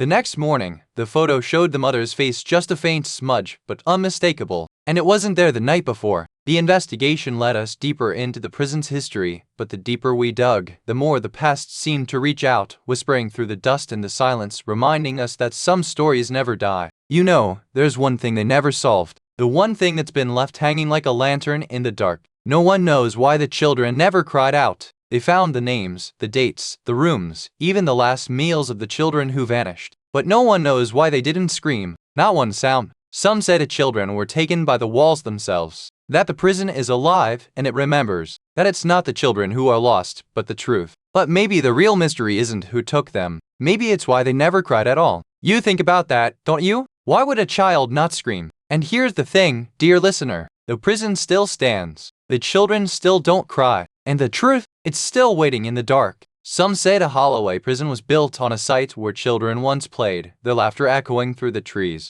Others insist the stones themselves remember the screams. What do you think lingers when the world moves on? The townsfolk tell of a ghostly choir that sings at midnight. The voice is too high and too clear for any living child. Have you ever heard a sound that wasn't meant for human ears? There are those who claim the prison never truly closed. Some say the inmates never left, and that the echoes of their cries still travel through the walls. What if the prison was never meant to be abandoned? Quick word from our sponsor. If this sounds like something you'd enjoy, take a look at the Stanley Quencher 40 Oz tumbler. There's a link and a QR code on screen right now, and in the description below. Alright, back to it. Theories run wild. Some say the children were never children at all, but something else entirely. Others think the prison is a gateway, and the children are the ones who got stuck on the other side. What would you believe if you saw a child with no face in the hallway? Even now, the town whispers about the children, about the prison, about the things that never go away. And if you listen closely, you might hear them calling your name, waiting for you to come home. There's still no official resolution to the Holloway prison mystery, and that's what haunts the place the most. No one knows what happened to those children, and that silence is louder than any scream. Some say the prison's silence is deliberate, a cover-up.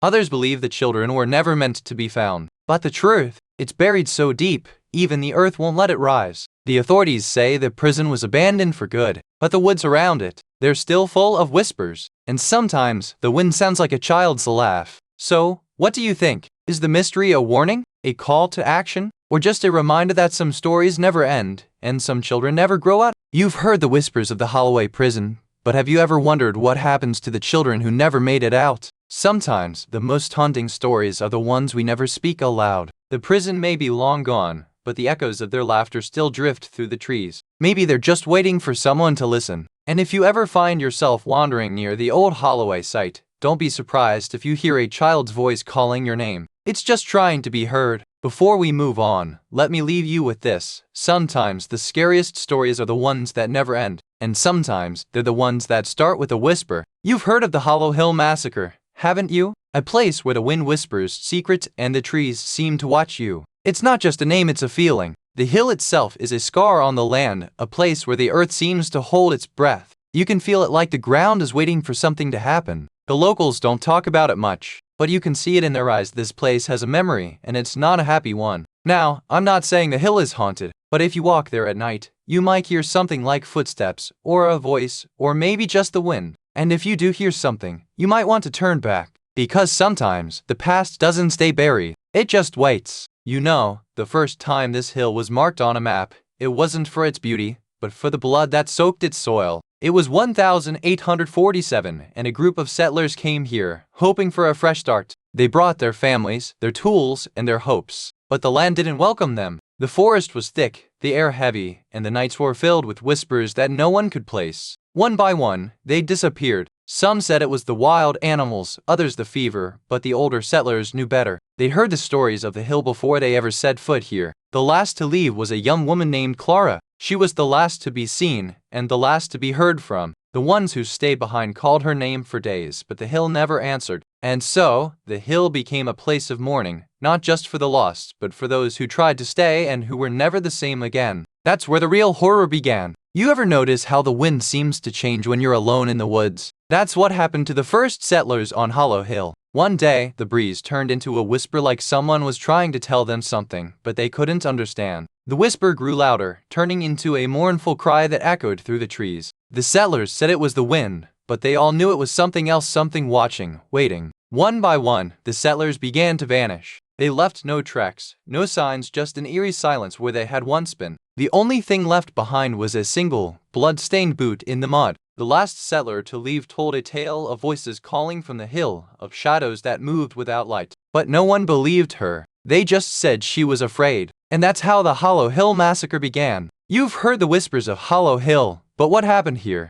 Let me tell you about the night the sky turned black and the earth itself seemed to weep. It was a cold October evening, and the wind carried more than just chill. A group of settlers gathered for a harvest festival, their laughter echoing through the trees. But by midnight, the laughter had turned to screams, and the music to a terrible, unnatural wail. No one knows what happened that night, but the stories say the land was cursed, and the spirits of the dead still walk the hill, searching for the ones who betrayed them. To this day, the hill remains untouched, a place of silence and sorrow. Some say if you listen closely, you can hear the echo of that night, a sound that never fades. I've spoken with several locals who swear they've seen the Hollow Hill fog move like it's alive, and that it's always drawn toward the old battlefield. One man told me he saw a child's toy floating just above the ground, spinning in circles like it's being pulled by an invisible string. There's even a legend that if you walk the hill at midnight, you might hear the voices of those who died there telling their stories, but never letting you leave. Some say the hill remembers. It doesn't just hold the past, it hums with it, and sometimes it wants to be heard. The investigators started with the old records, dusty and yellowed, tucked away in the county archives. They found names, dates, and a whole lot of silence. What happened to the families who vanished that night? Why did no one speak of it for so long? They followed the trail of abandoned farmhouses and overgrown paths where the wind seemed to carry whispers of the past. Every corner they turned, the silence felt heavier, like the land itself remembered something it wasn't supposed to.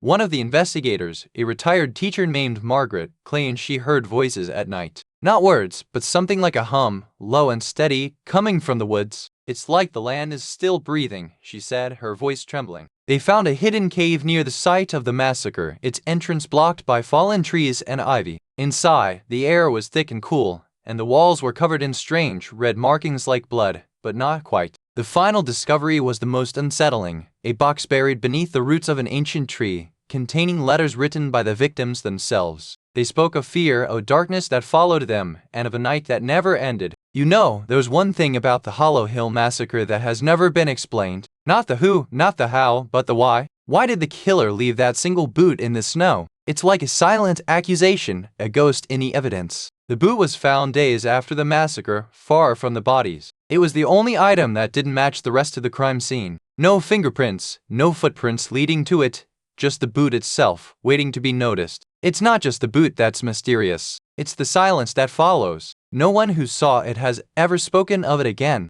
and no one has ever tried to explain it. It's like the mountain itself is holding its breath. Maybe the killer left it behind as a message. Or maybe it was a trick. But one thing is certain. That boot has been waiting for someone to listen. And maybe, just maybe, it's still waiting for you. Some say the Hollow Hill Massacre isn't just history, it's a warning. The hill itself is a silent witness, and the wind that whispers through the trees is said to carry the voices of the dead. There are those who believe the massacre never really ended, that the blood still stains the earth, and the spirits of the victims are trapped between the living and the dead. Others think the hill is cursed by the very act of violence. Some say the massacre was an omen, and the bloodshed on that day was the first step toward the town's darker fate. And then there are the ones who say it's not the massacre itself that haunts the hill, but the silence that follows. The absence of voices, the lack of closure, and the weight of a story that refuses to be told. To this day, some locals still avoid the hill on certain nights. They say the ghosts are restless, and if you listen closely, you can hear them calling out for justice, for remembrance, for peace. You've heard the stories, but the truth remains buried in the earth like the bones of those who died. No one has ever found the bodies, not even the graves. The town still whispers about the massacre, but the elders say it's best not to dig too deep. Some things are meant to stay in the past, and some places are too heavy to carry. Even the local historian admits he doesn't know what happened that night. He's tried to piece it together from old letters, diaries, and the rumors that cling to the air like a ghost. Quick word from our sponsor. If this sounds like something you'd enjoy,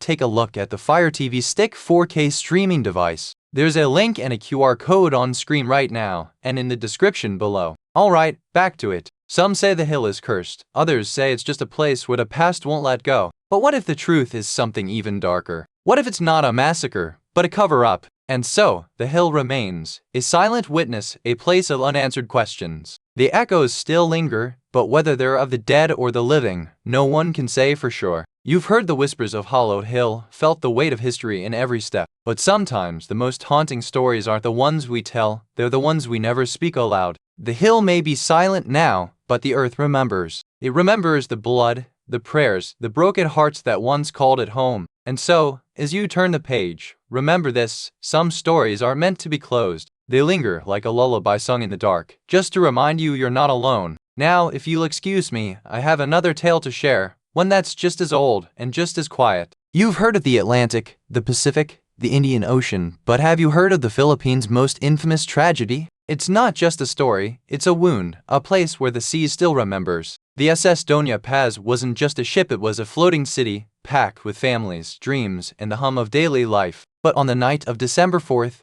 1987, it became a graveyard. The storm was nothing compared to what came next. A collision with another ship, a chain of explosions, and then silence. Over 1,000 souls lost in the blink of an eye, and the sea swallowed them whole. To this day, the waters around the SS Doña Paz are said to be haunted by the souls of the drowned. They whisper through the waves, calling out to those who dare to listen. And if you're ever in the Philippines and you hear the sound of a ship's horn echoing from the sea, remember this is not a warning. It's a reminder, a voice from the deep, reaching for you. You know, the SS Doña Paz wasn't just any old ship. It was a massive ferry, built in 1971, with enough room to hold over 4,000 passengers, and it was the pride of the Philippine shipping line. But it wasn't just about size, it was also about speed. It was one of the fastest ferries in the region, which made it popular for transporting goods and people across the busy waters of the Philippines. The ship was owned by a company called Sulpicio Lines, a major player in Philippine shipping. They had a reputation for efficiency, but also for cutting corners to keep costs low, especially when it came to safety. The crew was a mix of experienced sailors and, at times, inexperienced hands. It was a tight-knit community, but one that was under constant pressure to meet deadlines and keep the ship running. And then there were the passengers' families, workers, and travelers, all hoping to make it across the bay in time. They didn't know that the SS Doña Paz was about to become the scene of the deadliest maritime disaster in Philippine history. You know how sometimes the sea will calm, and then it won't again? Well, that day, the waters around the Doña Paz were too still. No waves, no wind, just silence pressing in like a hand on your shoulder. The crew had seen this before, the calm that precedes the storm. But it wasn't a storm they were preparing for. It was something older, something that had waited in the deep for years. Then, the first thing that went wrong was the radio. No one could reach the shore, no one could reach anyone. It was like the sea had swallowed the world whole. The captain tried to reassure the passengers. "We'll be there soon," he said,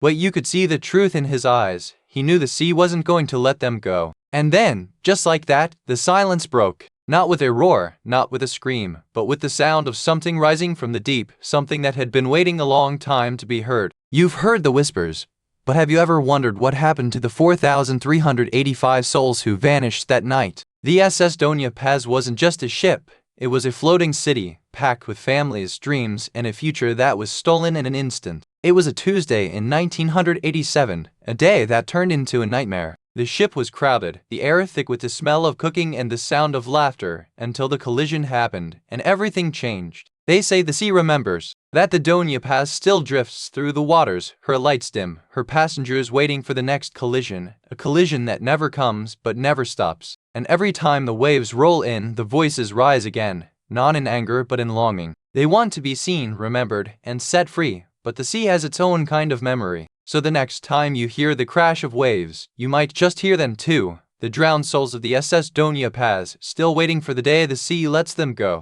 I met a survivor who still talks about the cold, the silence, and the way the sea swallowed the ship whole. He says the lights went out, and the screams started before the water came. He described the dark, the weight of the water, and the sound of the ship groaning like a dying beast. He said he saw faces in the dark, some smiling, some crying, some just floating, not moving. One woman claimed to see a figure in a red dress, walking along the deck, looking for someone. She said it was the same red dress the captain's daughter was wearing when she vanished that night. Another told me about a ghostly choir, singing in a language she didn't understand, but the notes were familiar, like a lullaby she'd heard her mother sing as a child. These are just stories. They're pieces of a puzzle we've only begun to piece together. Every account, every whisper, is a thread in the fabric of a tragedy that refuses to be forgotten. We followed the trail of old reports, old maps, and old whispers. The Doña Paz was more than a ship, it was a ghost ship, and it haunted the waters like a child haunted by a dream. One of the first things we found was a rusted lifeboat anchor, half buried in the mud, with a message scrawled on it in faded red paint. They were never found. There were also strange, repeated patterns in the reports, like a ghost trying to make itself known. People swore they saw the ship's lights in the distance, but when they approached, it vanished like smoke. One of the most unsettling things we found was a child's toy, half buried in the sand, with a note tied to it that read, "I'm still here."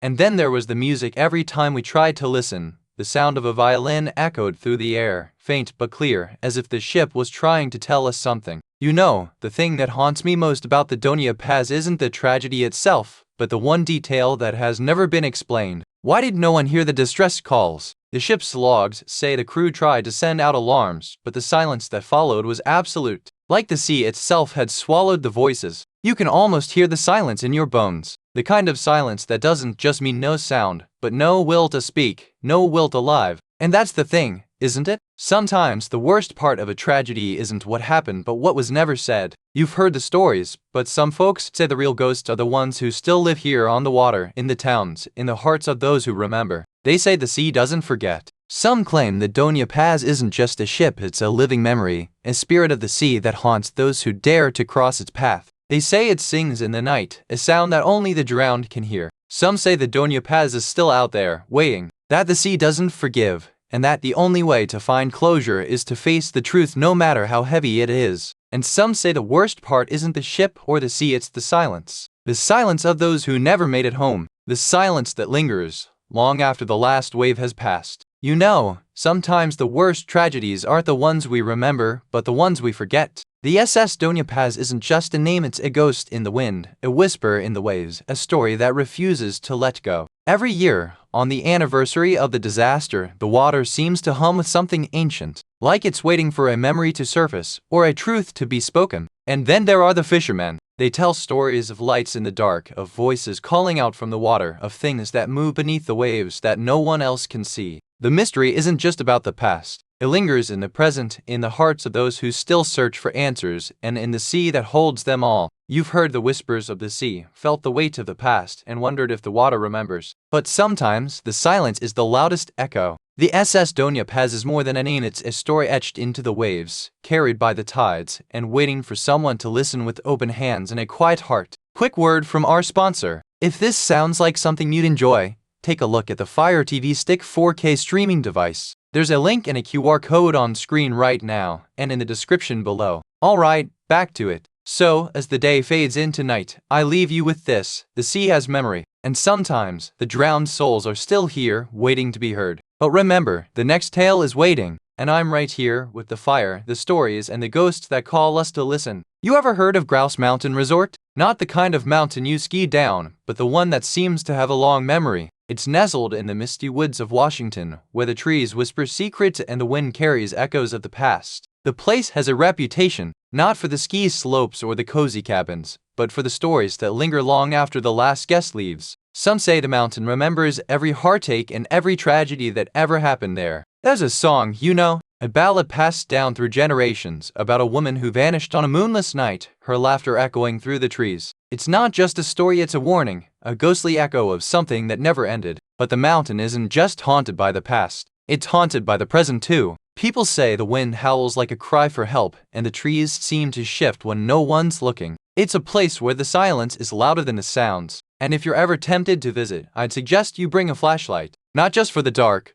but for the ghosts. You never know when they'll reach out, or what they'll whisper in the silence. You ever heard of a place where the snow never melts and the trees whisper secrets in the wind? That's Grouse Mountain, where it all began, back in the 1920s when the rich came to ski and the poor stayed behind. The resort was built by a man named Henry Wren, who thought he could tame the wilderness and make it his own. But the mountain had other plans, and it didn't take long for the locals to start speaking in hushed tones about the things that went missing. Some say the mountain took them, others say it was the Wrens who made their own choices. But one thing's for sure, those who vanished never came back, and the mountain never forgot. So, you want to know who was involved? Well, you'll have to come back, because the real story's just beginning, and it's not the kind of story you'll forget. You remember the way the air smelled in the old lodge, like pine and damp wool and something just a little too sweet. It was the kind of smell that made your nose twitch, but you couldn't put your finger on why. The first time it happened, you thought it was just the wind. A low, keening sound that came from nowhere, like a child's whisper trapped in the walls. You turned your head, but there was no one there. Then the lights started to flicker, not like a bulb burning out, but a whole room, all at once. You'd be in the middle of a conversation, and suddenly the room would go dark and the silence would be louder than the noise.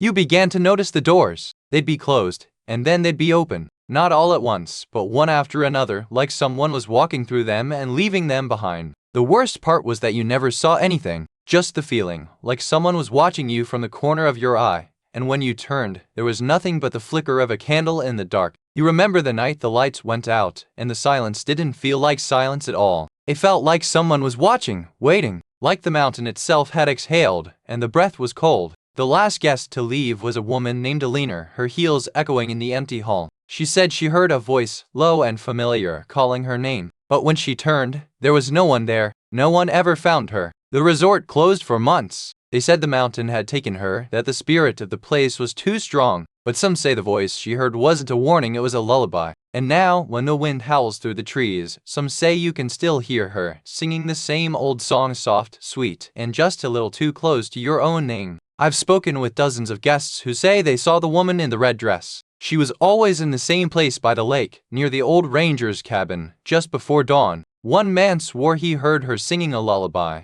the kind his mother used to hum. He said it made his skin crawl, like someone was whispering in his ear. They all agree she never spoke, never moved, just stood there, like a warning carved into the earth. Some say she's the ghost of a lost bride, others say she's still waiting for someone. And then there's the ranger who claimed to see her dancing with the trees, her dress trailing like blood in the wind. He said it was the last thing he saw before he vanished. No one knows what happened to him, but they all say the same thing: when the moon is full, you don't go near the lake. Not if you want to leave with your mind intact. We started with the old logs, the ones that still held the scent of pine and the whispers of decades past. The trail was muddy, but the air was clean, like the ghosts had never left it. The first thing we found was a rusted door, half buried in the roots, like the resort had been swallowed by the earth itself. It groaned when touched, like it remembered its last guests. We found journals, scrawled in shaky handwriting, filled with names and dates that didn't match the resort's records. One entry read, "She's still here, waiting for the next guest to come to her door." The final clue was a single black rose, found near the old ballroom. It was wilted, but the thorns were sharp, and the stem was etched with a name we couldn't place. And then, as we left, the wind picked up and the trees seemed to whisper. The resort was still here, and it had more stories to tell. You know, there's one thing they've never been able to explain. It's not the blood, not the bodies, not you and the missing guests. It's the sound. A sound that's been heard in the trees, in the halls, in the silence between the screams. They say it's the wind, but the wind doesn't hum. The wind doesn't hum like a lullaby, like a siren, like a song that's been sung for centuries by those who never made it out of the woods. The resort's records have been burned. The police files have been sealed, but the sound remains. A sound that haunts the silence. A sound that lingers long after the last guest has left the mountain. And so, we're left with one question, my dear listeners. What is it that's still here? What is it that we've never been able to explain? Because sometimes, the most terrifying thing is not what you see, but what you hear. You've heard the tales, but have you ever wondered why the locals still whisper about the Grouse Mountain Resort? It's not just the ghosts, it's the stories that stick like burrs in the mind, like old songs that refuse to die. Some say the resort was built on a sacred site, a place where the earth remembers. Others insist it was a cover-up for something darker, something the town has chosen to forget. What do you think they're hiding? You might think the stories are just old wives' tales, but some of these people have lived through the same rumors their grandparents told. They know the land, they know the air, and they know when something's not right. So, what do you think? Are the stories just that stories, or do they hold a truth we've all forgotten? And if the resort is still watching, what does it want to see? Oh, you ever wonder what happens to the stories that never find closure? The ones that drift like shadows through the halls of time, refusing to fade. This one still haunts the Grouse Mountain Resort, whispering in the wind, waiting for someone to listen. The last known sighting of the missing woman was in this very room, her footsteps echoing through the empty halls. A trail of unanswered questions, like the scent of perfume lingering in the air long after she's gone.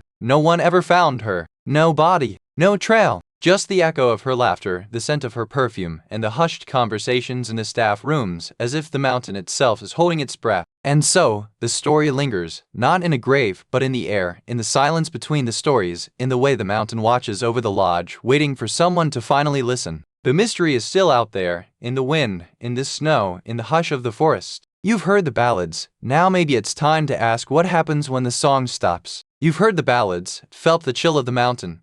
But have you ever wondered what silence sounds like in a place where the echoes never fade? Sometimes the most haunting stories aren't told in words but in the spaces between them, where the light doesn't reach and the shadows know your name. And if you're listening closely, you might just hear it too when the wind stops and the world holds its breath. Oh, remember, my dear, some songs are meant to be heard, not understood, and some ghosts, not forgotten. Now, let's turn the page and see what story waits on the other side. You ever wonder what it's like to stay at a hotel where the ghosts are still checking in? The Stanley Hotel in Estes Park, Colorado, has been a place of legend since the turn of the last century. Built in 1909, it was once a grand retreat for the wealthy and the eccentric think presidents, poets, and playwrights. But the Stanley Hotel isn't just remembered for its grandeur. Quick word from our sponsor. If this sounds like something you enjoy, take a look at the Amazon Echo Dub smart speaker. There's a link and a QR code on screen right now and in the description below. Alright, back to it. The hotel has a reputation for being haunted by ghosts who never left. Some say they're the spirits of the hotel's original owner, or the staff who worked there, or even the guests who never checked out. But there's more than just ghosts at the Stanley Hotel. Some say they've seen things that should never be seen, like people who don't belong or places that don't exist. And now, as we walk through its halls, we're not just guests, we're the unseen ones. The ones the hotel still remembers. Back in 1879, a man named Wirt D. Stanley bought this land with dreams of building a grand hotel. He had a wife, a son, and a vision that would one day change the face of the Rockies. The land was wild, untamed, and full of stories. Stanley hired a crew of men to clear the land, and the first workers were stunned by the beauty and the silence that lingered over the valley. The hotel's construction began in 1881. It was meant to be a place of luxury and comfort, a retreat for the wealthy. But the mountain air and the weight of the land made the work hard and the spirits restless. There were whispers among the workers of a ghostly presence, of voices in the wind, of a cold that lingered even in the warmest summer days. Some said the mountain itself was watching. When the hotel finally opened in 1892, it was a marvel of the age. But the stories didn't stop.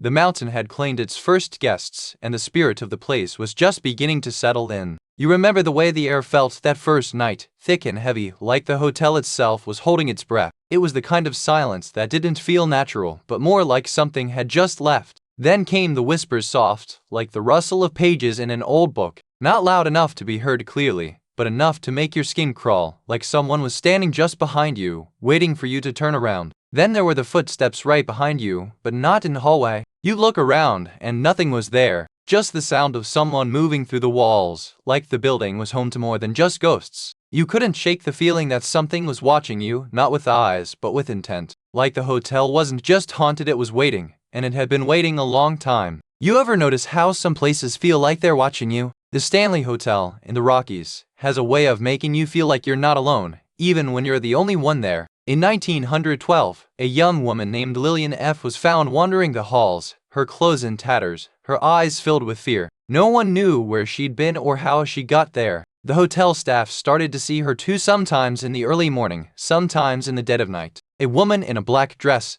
just standing there, watching, never speaking. No one ever found her body, and no one ever saw her leave. But the hotel keeps her memory alive, like a ghost who never left the walls, waiting for someone to finally see her. The Stanley Hotel is full of stories, but some are better left unspoken. And some guests, like Lillian, never truly left. I remember the first time I heard about the Stanley Hotel's ghosts. A retired teacher from Colorado told me about the time she stayed there and woke up to find a man in the hallway, dressed in a tuxedo, smiling at her like he knew her. She said he didn't speak, just stood there for a moment, then vanished into the darkness like he had never been there at all. The next morning, she found her room key missing and her suitcase packed. Another guest claimed to see a woman in a long black dress standing at the foot of her bed, whispering her name. When she tried to call out, the woman simply turned and walked away, her heels echoing down the hall. One man said he heard laughter coming from the ballroom, but when he followed the sound, he found only empty chairs and a single chandelier swaying in the wind, as if it had been moved by unseen hands. There's something about the Stanley Hotel that feels like it's watching you, not with malice, but with an old, lingering curiosity, like it's waiting for you to remember something you've forgotten.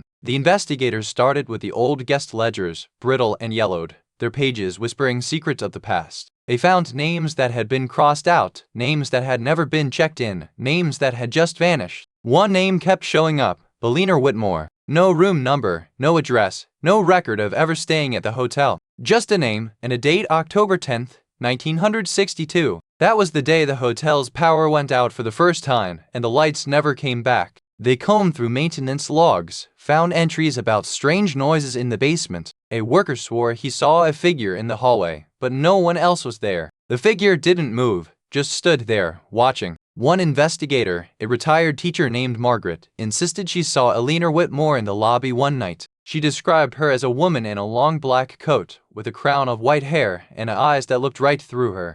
The more they looked, the more they realized Eleanor wasn't just a ghost. She was a real person, and someone had tried to erase her from history. The question was why? You know, the thing that's never been explained is the exact moment the lights went out. No flicker, no warning, just black. And the silence that followed was louder than any scream. Some say it was the timekeepers, those old brass clocks in the lobby that never ticked right. Others say it was the guests themselves. But no one remembers who was there when it happened. They say the hotel itself is a living thing, that it remembers, that it waits. But what it's waiting for, no one can say, not even the ghosts. And that's the thing, isn't it? We can't explain it. We can only feel it. Like the hotel is watching. Like it's waiting for someone to come back. You've heard the tales, but have you ever wondered who the real ghosts might be? The ones who stayed behind, not just in the hotel, but in the hearts of the people who lived here. Some say the hotel is haunted by the spirits of the lost and the lonely, but others whisper that it's the memories of the living that linger longest. There are stories of the Stanley Hotel being a refuge, but also a prison of sorts where the past refused to let go and the present couldn't quite catch up. Some locals still believe the hotel is a place where the veil is thin and the unseen guests come to visit the living,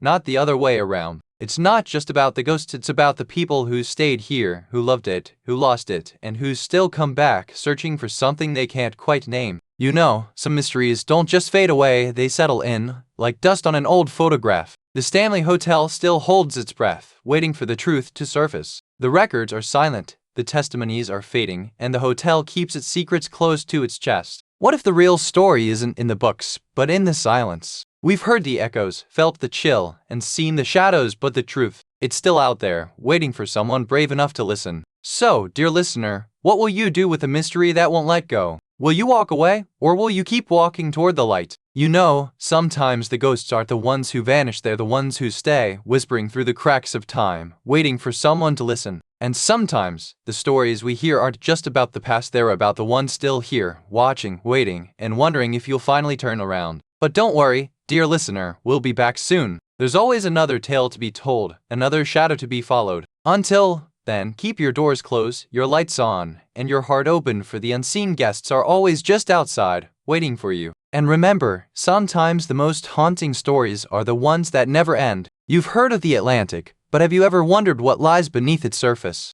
The SS Valentia, a ship that vanished without a trace, left more questions than answers. What if the ocean itself was the last witness? The Valentia was a proud vessel, a marvel of engineering, but on the night of its disappearance, something changed. The crew said they heard a strange hum, like the sea whispering secrets it wasn't meant to share. The crew vanished without a trace, and the last passenger was never found. Some say the ocean swallowed them whole, but others say the Valentia didn't sink, it was taken. The story of the Valentia is one of mystery, of a ship that disappeared and a life that vanished with it. But why? And what's waiting for the last passenger beneath the waves? You've heard the tales of shipwrecks and lost souls, but the SS Valentia wasn't just any sinking, it was a ship that vanished into the Atlantic, leaving behind only whispers and a single passenger who never made it home. Built in 1928, the Valentia was a proud symbol of American industry, a ship that carried passengers to new lives, and yet, on the night of October 22, 1948, it disappeared like smoke in the wind. Quick word from our sponsor. If this sounds like something you'd enjoy, take a look at the Apple AirPods 2nd generation. There's a link and a QR code on screen right now, and in the description below. Alright, back to it. The last radio transmission was a simple, almost casual message: "We are in trouble." Then silence. And then, nothing. No distress calls, no bodies, just a ship that was never found. The only passenger who ever made it back was a man who claimed he saw something in the water, something that looked like a face, but not quite human. The story of the Valentia is one of mystery, of a ship that slipped into the sea like a ghost, and a single passenger who walked away from it, changed forever. You know, sometimes the worst things start with a whisper. That's what I heard the night the Valentia left port, just a faint, almost musical hum, like the wind had learned to sing through the ship's steel bones. The captain dismissed it as the engine's idle, but I noticed the crew's uneasy glances. They'd been through this before, you see. Some say the Valentia had a reputation for being restless. The passengers started to notice, too. Some claimed they saw shadows moving in the corners of their rooms. Others heard laughter echoing through the halls, even though no one was around to hear it. And then, the first disappearance. No one saw it happen, but the next morning, one of the passengers was gone. No luggage, no note, just a lingering sense that something had taken them without a sound. The captain tried to reassure everyone, but you could tell he was scared. He said it was just the wind, or the sea, or maybe the moon. But I've seen enough haunted places to know when a ship is watching you. And so, the Valentia sailed on, carrying more than just passengers. It carried a secret, a presence, a hunger. And it was only just beginning to show its hand. You've heard the tales of the ship, but now you're standing on the deck where it all went wrong. The night was thick with mist, and the wind howled like a wounded beast, carrying with it a whisper of something lost. The last passenger, a woman named Clara, was said to be staring into the void, her eyes fixed on something only she could see. The crew tried to reach her, but she just turned, her face pale as moonlight, and vanished into the mist. They searched the decks, the cabins, the hold, everywhere, but Clara's belongings were never found. Just a single locket, half buried in the sand, its inscription faded and worn. Some say she was a ghost, others think she was a warning. But the real mystery is this: why did she vanish in the first place? And what did she see in the mist that no one else could? If you were her, what would you do? Would you follow her into the mist, or turn back and leave the sea to claim its own? I remember the look on her face, like she'd seen something in the dark that no one else could. She said the last thing she heard was the sound of a door slamming shut, and then silence. One man swore he saw a figure in the fog, standing on the bow of the Valentia, just before she vanished. He said it wasn't a sailor, too tall, too still, like it was made of mist. Some say the ship wasn't empty when it left port, that the last passenger was never truly gone, just waiting for the right moment to return. They never found the body, but they found a journal, old, waterlogged, with just one page left. The ship is not what it seems. I am not what I was. Now, when the fog rolls in, you can still hear her voice, faint but clear, calling from the sea, from the ship, from the silence where the last passenger vanished. The investigators began with the ship's logs, but the entries were sparse, almost like the ship had been erased from history. They found no mention of the last passenger, only a cryptic note about a disappearance without a trace. They scoured the port records, only to discover the Valentia had left port with 348 souls aboard and returned with 347. No one knew who was missing, not even the captain. Further into the records, they found a passenger list that had been altered. Names were scratched out and replaced with symbols like a language no one could decipher. It felt like the ship had been trying to tell a story, but no one was listening. Then there was the strange report from a sailor who had once seen a figure on the bow, standing at the edge of the waves. He described a woman in a blue dress, her face obscured, but her hands raised as if in farewell. The investigation grew colder with every clue. It was as if the ship itself had vanished, leaving behind only questions and the faint echo of a voice that wasn't quite there. You know, there's one thing they never found. Not a body, not a diary, not even a single sock. Just nothing. like the sea swallowed the last passenger whole and the ship never existed at all. They say the storm came out of nowhere, but the records say it was calm. Just the one man, the one cabin, and the one wave that never broke. No wreckage, no survivors, just a name on a list that vanished. Others say he was there, but the sea took him before the storm, that he walked into the waves and never came back, leaving only his shadow behind on the deck. And then there's the last thing anyone saw, a man in a red coat, standing alone on the deck, looking out at the horizon, as if waiting for something or someone. So here's the question, was he ever real, or was he just a story the sea told to keep its secrets? Some say the last passenger never left the ship at all, that the sea swallowed her whole, and her name is still whispered in the salt winds of the Atlantic. Others claim she was a stowaway, hiding in the hold until the ship sank, and the waves carried her name to the depths with the last cries of the doomed. And then there are those who say she never existed at all,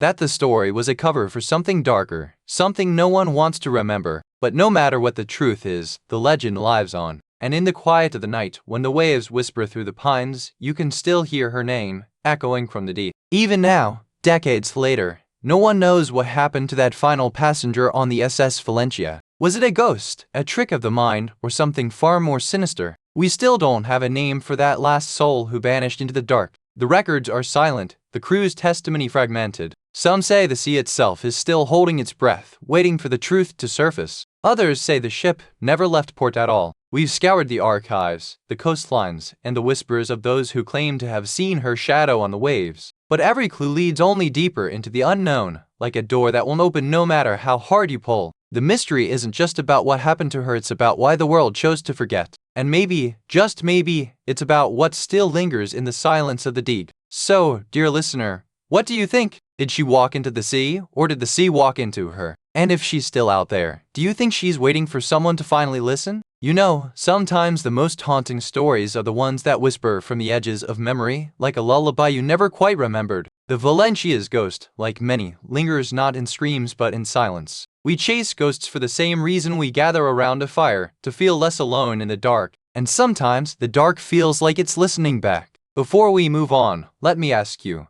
have you ever felt the weight of something unseen? A presence that lingers just beyond the edge of your awareness? I hope you'll join me again soon, because there are still more stories out there, waiting for the right moment to be told, and the right heart to hear them. You've heard the stories, haven't you? Of a castle where the walls don't just echo, but wail. Château de Vincennes, where time seems to hold its breath and the air is thick with something ancient, something restless. Built centuries ago, this was a place of power, of intrigue, of blood. Now, it's a ruin, but the past doesn't stay buried. The walls have a voice of their own, and they're not just telling tales, they're warning us. Some say it's the voice of a noble woman, betrayed and imprisoned. Others whisper of a curse, a punishment for the sins of the past. But no one can say for sure what the walls are trying to tell us, only that they won't be silent. So, what do you think? Is it the wind, the imagination, or something far older? I'll tell you this, if you ever find yourself standing in the courtyard of Château de Vincennes, listen closely. The walls are waiting. You know, the castle wasn't always a place of ghosts. Back in the 12th century, it was a fortress, a stronghold for the French kings. You can almost imagine the clang of metal and the scent of horse and earth in the air. But it wasn't just a military base. It was a place where kings and queens lived, where power was made and broken. You can almost hear the laughter of courtiers echoing through the halls. Quick word from our sponsor.